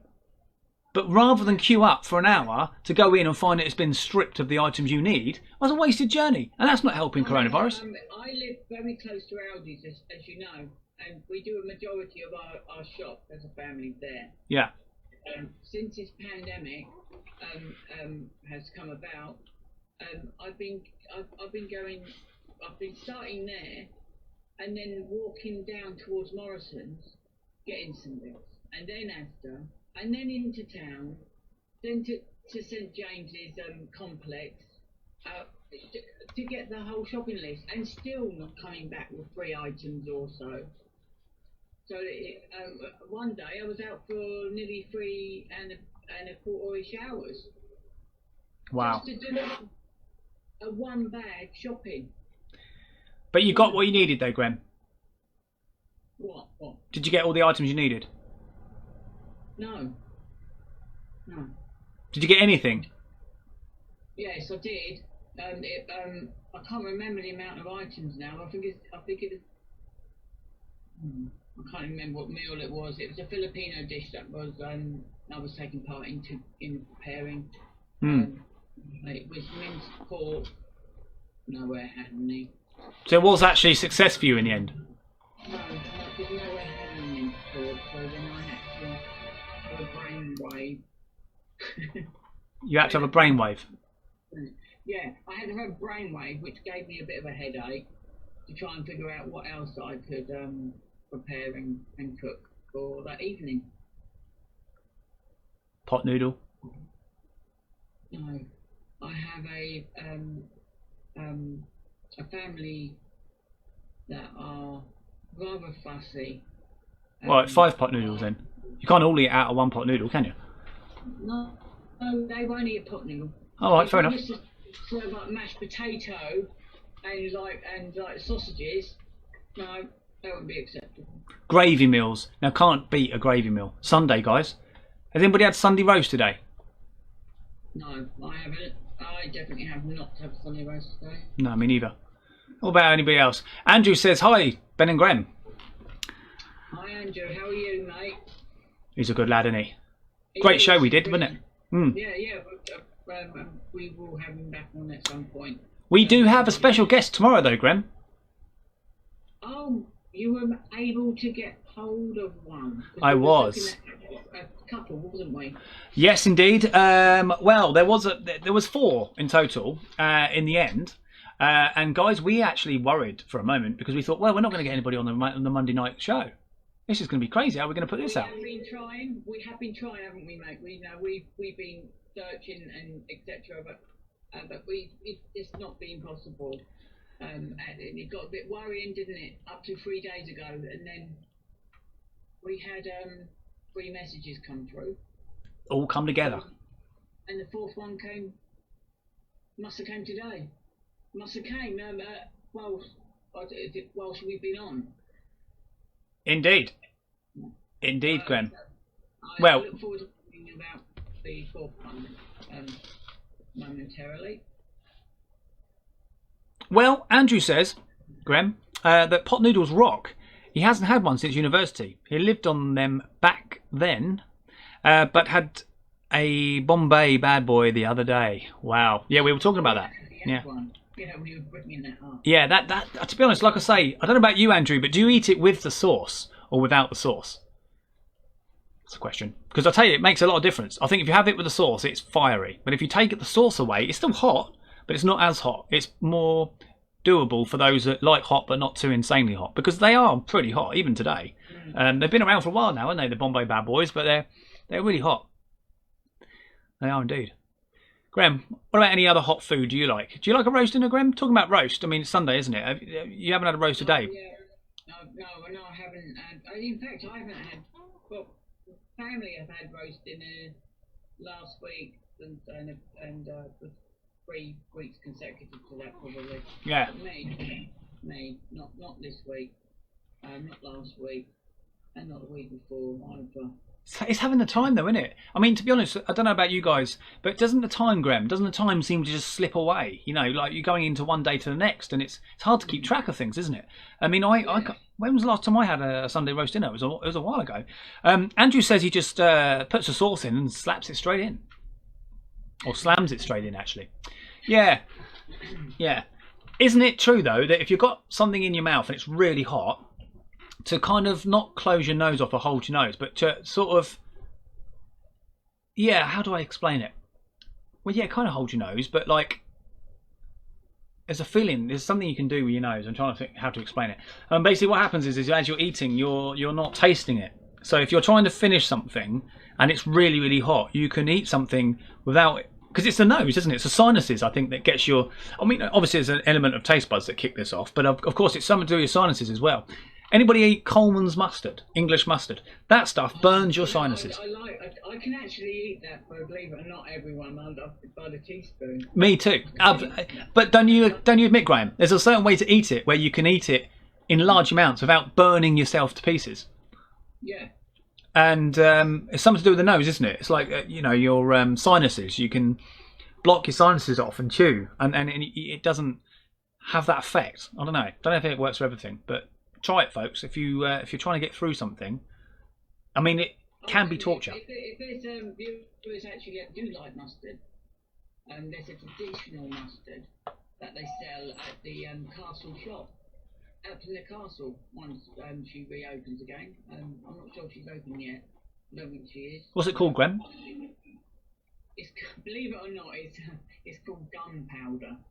Gunpowder mustard. Yeah. It's actually powder and you make it up yourself, but it's extremely fiery. It's very nice. Well, yeah, I can imagine it. I mean, I'll have to look out for that. So there you go, folks. If you go to the Dover Castle anytime soon, when it opens, have a look for it. And it's called what again? Gunpowder. Gunpowder. That sounds a bit hot. That does sound hot. Oh, well, it's very nice. It's extremely nice, and they do loads of different chutneys up there as well. All right. About £4.95, £3.95 or £4.95 what they were. Couple of years ago. I don't know how much they are now, but a reasonable sized jar. Well, on the subject of chutney, Graham, jars of nice deliciousnesses, is that even a word? Go to the Farthing Low Farm, ladies and gentlemen, out towards Capel. I mean, as you're going out towards, through Maxton, out of Dover into towards Maxton, out towards Capel. Donuts there, but I haven't had a donut for a hell of a long time, with the caramel topping. Fantastic, absolutely. Do you know what they do there as well, Graham? I got some there the other week actually. This stuff, ginger, crystallised ginger. Now, not for everyone, but I don't mind a bit of ginger every now and again. Oh no, it's good for you, ginger. Yeah. It's good. Yeah, and especially if you're travelling like long journeys, and like, for example, even the rough seas, or you don't fare well with like coach journeys, and not so much train. Yeah. Journeys, for example.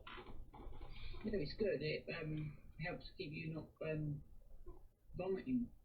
Can you imagine vomiting on a coach? Public transport, 4 people. Can't really get anywhere then, can you? For yourself, isn't it? Yeah. You just can't hide.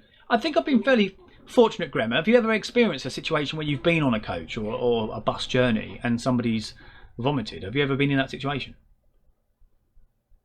No. I can tell you, I was in a situation once. School. I was at school, primary school. It wasn't me. I wasn't the one that's sick. No, it wasn't me. Weren't me, miss. Nothing to do with me. But I can say that I have been, and not so much on the vomiting front, but I have been on a coach before where the coach driver reversed, I think, into a tree, and the back window came in. Oh my God. I remember that. I remember that as a kid. But no mess, no sick. Yeah. Yeah, it's very confined as well. It wouldn't be very nice, would it? With my line of work, I come across certain coaches and they are full. Some of them mention no particular origin or destinations, but some coaches are absolutely jam-packed full. I mean, 2 to a seat. I mean, if you can imagine that, a full coach, 2 or 3 even to a seat. You can imagine how have they been able to? Is that entering or going? it's going, but you know, it's bizarre.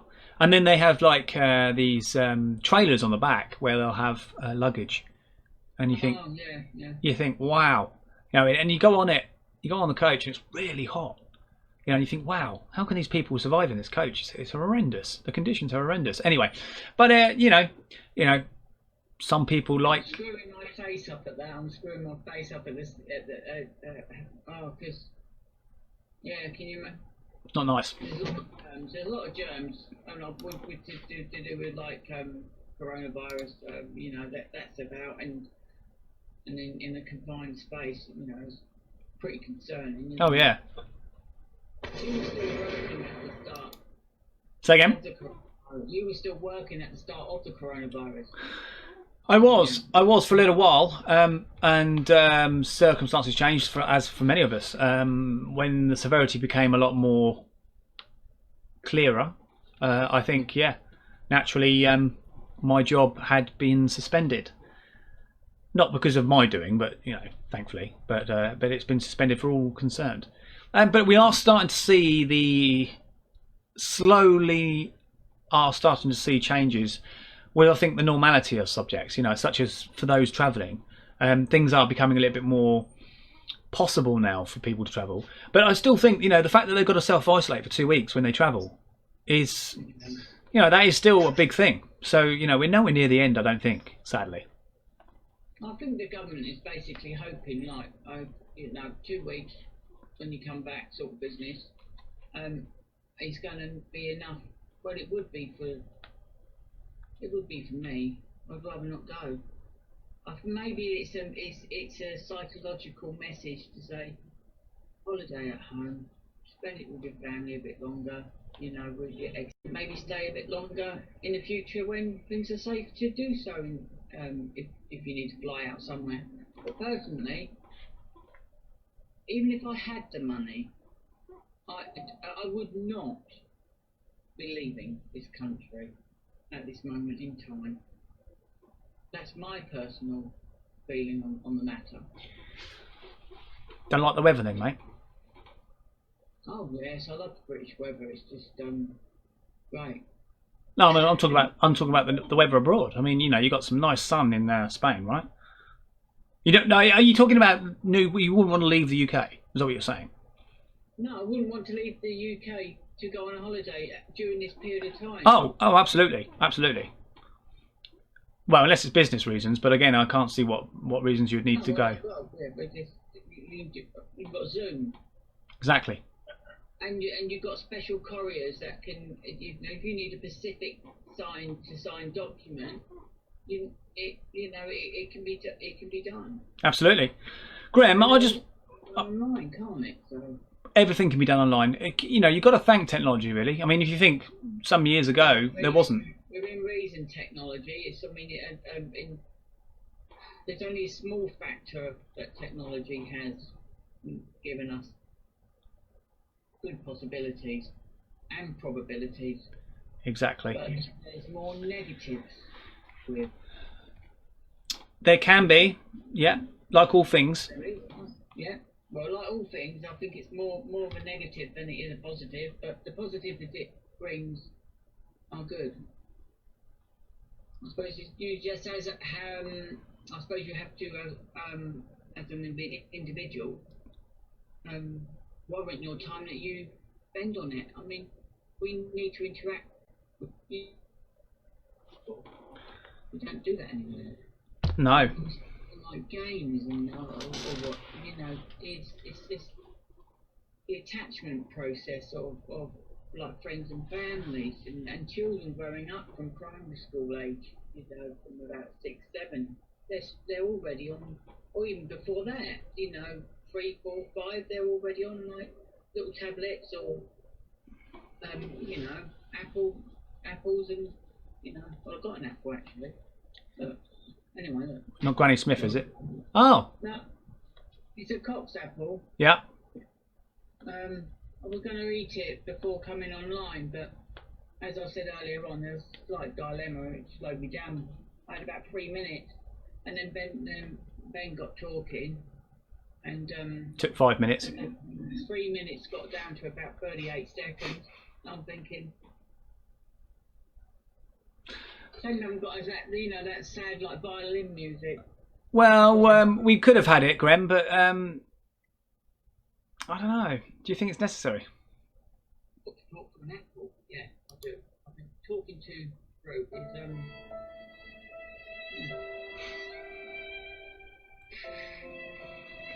is Yeah. 5 minutes of Ben is enough for that, isn't it? Well, Grem, I need to just say again. I'm tapping my apple. I'm bruising my apple. Ouch. Can't wait for that, mate. Looking forward to that. As long as it's not your Adam's apple, that hurts, doesn't it?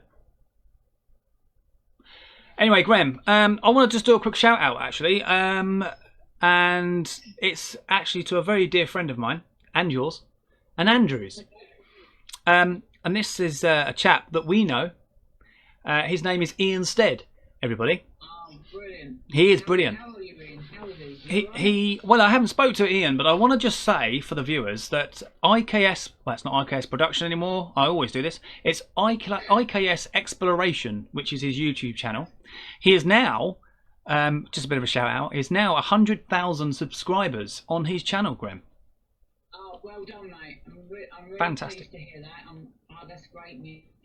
I mean, and it's an awful lot of effort that you put into it. Yeah. And you can see it, can't you, Ben? You can see the effort that he actually puts in to actually attending these places and the editing. Well, he's a pro. He's a pro, and Andrew will know himself. You know, he's somebody that you can really learn a lot from. Yeah. Oh, and one other thing as well, you know, guys, you need to check up the a previous show that Ben done with Ian as well. It's quite funny. That was the Stead Glazer show, wasn't it? Yeah, it's very, very good. Well, Ian, Mr. Stead, if you are listening, congratulations to 100,000 subscribers, and this is for you, my friend.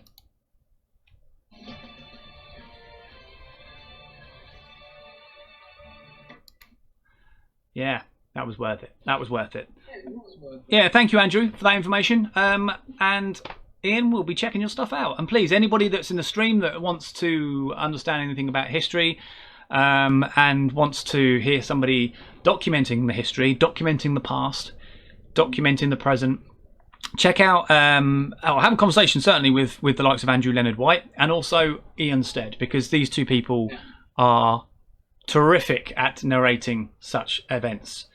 So certainly have a look. Very, very good indeed.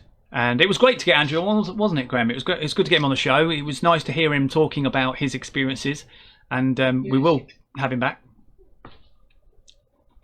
Definitely. And we had Robin last, this Monday, just gone, isn't it? That's correct. Monday just gone. That went extremely well. We've had a very, very good response from that. And at some point in the future, well, actually after the show came to a close, we did mention, didn't we, that definitely have Robin back at some point in the near future. So it'd be nice. He's a very intelligent young man. He is, and it was really good to get him on the show and to talk to us about some of the areas of his experiences, particularly in getting involved in politics. Really, I mean, he really did, didn't he, Graham? He told us about just what's involved, and I think that was a really, really good thing for him to have been able to have done. And credit to him. And he's a young lad, and he's got so much ahead of him, hasn't he? So much opportunity. Definitely. The Liberal Democrats have got a very good candidate there, so I hope they look after him. They better look after him. He's a good guy. So, on the subject, Graham. Yeah. Would you say that he'll be back? Oh, definitely, yes. I don't see why not. I mean, we had a conversation with him, and I said a possibility of looking into it, didn't I? In the 3 to 4 week period of time, because we at that point we did have the weekly guests mapped out, but we had a situation where this one, the book for this Monday coming, had dropped out due to personal situations, so it left us in a bit of a dilemma, and we could have asked Robin to come back in that week, but it would be nicer, I think, to have a bit of, Robin's that week, and he can come in and fill in, but isn't it best to have like a couple of weeks? Yeah, I mean, we want to mix it up a bit, don't we, Graham? And I wanted to say, Robin, it's been a terrific opportunity for us to also have you advertise the Liberal Democrats, and for those of you that are interested in their politics, and of course by putting the Liberal Democrats links on the Ben and Grem Show page. If anybody wants to join up with the Liberal Democrats, they can do, and good luck in doing so. And that's very kind of you, Robin, for getting that information out there. Graham, there must be something else that's bothering you, because we were talking yesterday and today actually about the weather. And wouldn't you say we've been fortunate in the lockdown to be able to have the opportunity to take on board the weather a little bit? I know it's not been the same. It's been good though, isn't it? The weather's been good. It's, the whole of May. I think was there only a few days that there's a couple of days that we had a little bit of rain during the day at a period of. I didn't mark it down on the calendar, people, so I don't actually know the day, but I know that. Well, that's not good enough, Graham, is it? May was the driest since records begun. Yeah. Which is unusual, because there's that saying you should never count a cloud in May. Yes. Yeah, but don't you think it's a bit possible though that you can actually get confused when you're counting clouds, Graham? If you're looking up at the sky. Okay, and then you see, like, say 10 clouds, but because they're moving, you lose count, won't you? It's like it's like the sheep, counting sheep. I always used to find that difficult, because you would forget that you've already counted 4 or 5 jumping over the fence. I don't know why I always thought jumping over a fence, but I always thought when I was counting sheep that they'd be jumping over a fence. But then I'd think, well, I think 5's just jumped over, or was it 6? I mean, I mean, how? I mean, I used to do that as well, when. Pretty annoying really, because all of a sudden I wake up in the morning and think, oh, I didn't finish counting the sheep. Well, I think that's generally the idea, isn't it, Graham? Exactly. But the worst thing about it was I used to also I used to have this thing in my head, and again it comes about overthinking things, right? I used to think, right, okay, I'll count some sheep, I'll give this a go, why not, give it a crack, and yet I'm doing that, but I've got a number in my head. I'm thinking, right, if I count to 100. But I never made it there. So I suppose that's good. But it used to annoy me. I used to want to be able to go to that number and then shut my eyes. And by that time I've worn myself out and I'm now wanting to go to sleep. I never got to that number. I don't think I've ever achieved the number I set in my head for the counting of the sheep. You know what I mean? I think I only went to about 100. I don't think I went much over 100. But yeah. But sometimes I used to stall on the idea of the sheep going over the fence. You know, like for example, I'd picture this sheep going over the fence, but some would go over faster than others. And to make it realistic in my own mind, some would go fast, some would go slow. And then I would lose contact on how many numbers I've counted. Oh, yeah, I don't want to go into it too much. Well, you probably did get to 100 when you nodded off. Well, maybe the sheep got to 100. Maybe the first one I counted. When was this? The other night?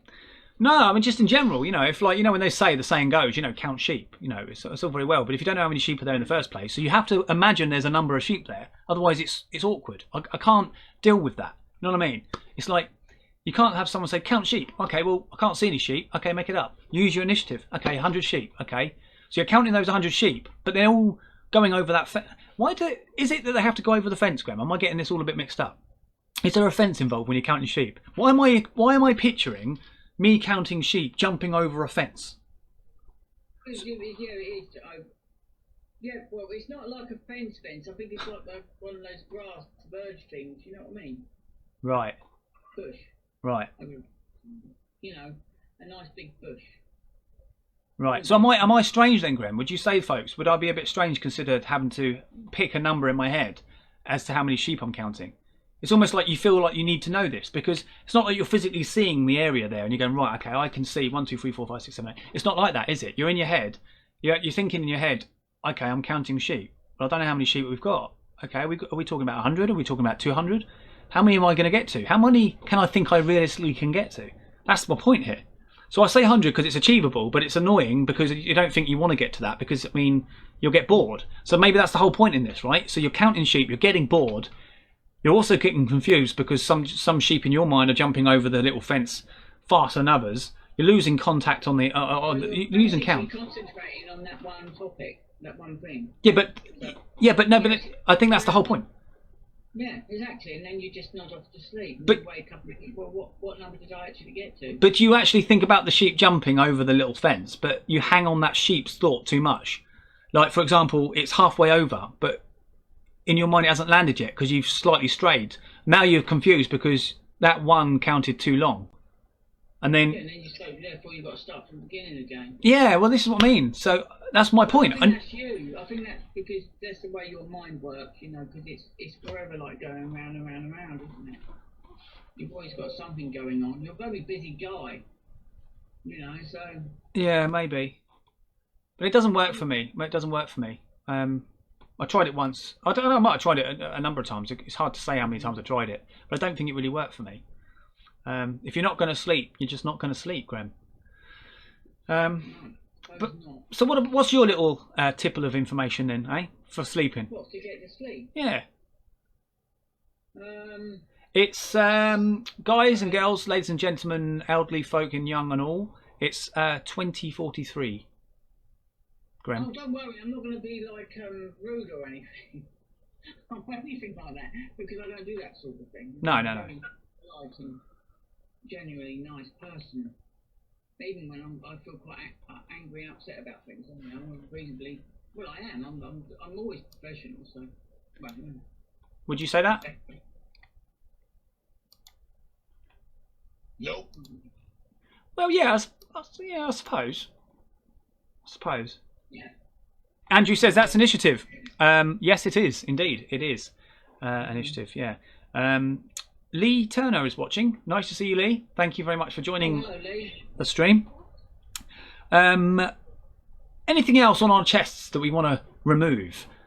I don't mean that literally. But anybody in the chat, anybody have a subject that they've been really gnawing at for the past week prior to this show and said, you know what, I can't wait to bring this up on the Ben and Grem show because it's really important and I want to get some perspective on it. Anybody? Grem? You got anything that's really grating on you that needs expressing, needs its freedom? Well, I've already, I've already expressed it anyway. I'm frustrated and extremely annoyed with the fact that there are these protests going on at the moment during this period of time. I personally feel that it is ridiculous and it's unsafe to do so. Andrew says he's yeah. Well, that's true. Yeah. I can understand your frustration with that, Grem. I think we all similarly feel that way. Andrew says he says counting sheep doesn't work for me, as I'm talking about counting sheep and then getting confused on how many sheep he's counted because he's hung around too much on one particular sheep jumping over the fence. That's weird. That is weird. In fact, that is weird, isn't it? How do I get to sleep? That was what he was asking me, wasn't it? Yeah. You know, it's 46. 2046. Best behaviour. No, I wait for myself to have the lounge for free, just myself, and I sit down and I catch up with a couple of episodes of whatever I've recorded. Yep.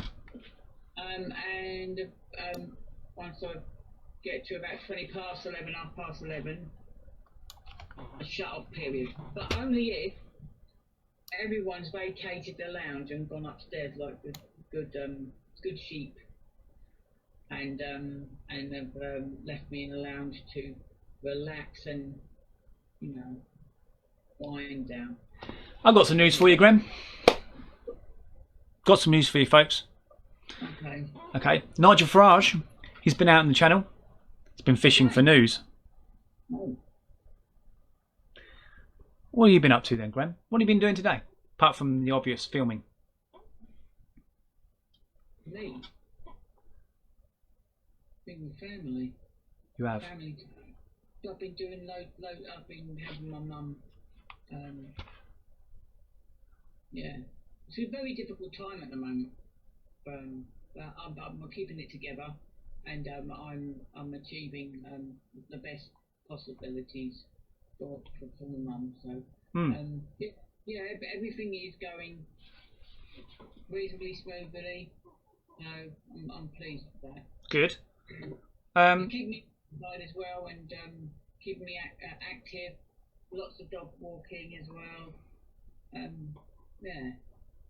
And not so much game playing on that annoying game that I've got addicted on, the Bug Life. Oh, for crying out loud. Doing my head in.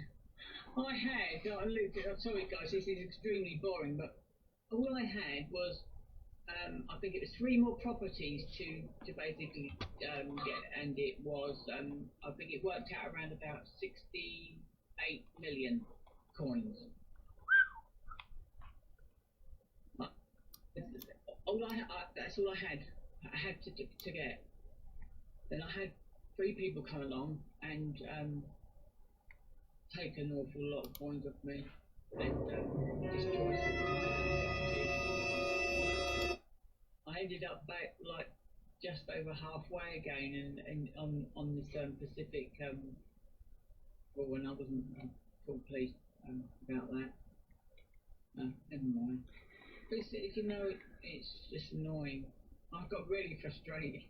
I was actually on a conference call with Ben at the time when my phone started ping, ping, ping, ping, ping, because we were zooming, weren't we, about tonight's show. And it was happening then, and you know, 19 million. And I go, oh no! Well, I had a few choice words, and I got laughed at. It was funny there. Graham. Have we got a message for single men out there, or women? I think we have, haven't we? We come across something, didn't we, on the Google Play Store, ladies and gentlemen, and it might even be available for the iOS fans. But let's just talk about Google Play, because that's where we know it's come from. There is a app that you can download if you're feeling lonely. Now, I'm not talking about a flirty app, like in the sense of not a flirty app, but not like Plenty of Fish or anything like that. But it's not like a dating app. That's what I was trying to say. But it's a virtual girlfriend or boyfriend. All right. Now, if you're feeling lonely, we gave this a go. We thought we'd give it a go for the show to see whether it's worth talking about. And what we found was you can set yourself up. You can download the app. You can set yourself up, and it's really interesting, isn't it, Graham? We had a little go, didn't we? Yeah. And I have to tell you, if you're feeling a bit lonely, lads or ladies, have a look at this app. It'll get you busy for a little while. It's quite an interesting app, let's just say. Let's just say. So anyway, give it a go. It's called Girlfriend Plus. Is that right, Grem? It's Girlfriend Plus? For those of you that are lonely? I found it rather annoying. I mean, what have you got me involved in here? Oh, gosh. Well, you can have a really good conversation, couldn't you? With these people. Oh yeah, you get a choice of three questions to reply to whatever they say to you, right? And you obviously choose whatever one you want to put. And if you want to be daring, you can choose a daring one. They don't get overly explicit. They're sort of bordering going into, don't they? But they don't actually get to the naughty side of things. Yeah, basically it's a companion, a virtual companion. Do you remember the Tamagotchis? Do you remember the Tamagotchis years ago, where you had the virtual pet? There was also I don't think it's got. There was also in 2007 a program called Second Life. Second Life, and I had a work colleague that was actually hooked on the stuff. And you actually, but this one, you actually talk to another user to that program, and you basically set yourself up in a marriage. Wow. All this sort of, it's just unbelievable. That's gonna be a bit awkward, isn't it? Especially if you're sort of somebody who is already married. You know, then you're going to deal with that, aren't you? That's going to be a bit difficult. It's because you're on television. You can't hide. No, exactly. Interesting. You haven't got a sound for that then. What's that for? You normally press the sound, don't you? Just like. No, we had a slip. Didn't you hear it? No. I don't believe that. Didn't hear it, guys. Well, maybe everyone else did, but I didn't hear it. All right, we'll do it for Grem. We'll play it again for Grem. Oh, thank you. There you go. What was that? Thank you very much. I appreciate that. No, I'm glad you're doing. That's why I done it, because I knew you would. Yeah, guys. So it's been great. We've had a wonderful opportunity to yet again express the show to you. We have had a busy day. We have got some footage to come up with, and it's like I say, it's going to be exciting. It's going to be exciting to get that aired. We've had everyone's permission. Data protection is something else on the agenda, mate. You don't. Right. Well, in that case, then it's that time again, guys. We've had again. Don't need to say it, but I'm going to say it because we always say it. It's been an opportunity. It's been fantastic. We've had great fun, Graham, haven't we, in being here with you all. Tomorrow evening, Monday night guest, Graham? We will be... Yeah, why not? Okay then, viewers, there you go. So you've only got to put up with me and Graham for half an hour tomorrow evening, and then you will hear our guest come on, and it'll be a pleasure to have him on as well. But yeah, it's been great. Thank you very much again, everybody, for taking the time to join us tonight for this stream. Monday night is on its way, and we've enjoyed the time. So yeah, we have, and I have personally as well. Thank you so much for joining us this evening. It's been great. Thank you, guys. Thank you. I've got a little guest that's just walked through the door.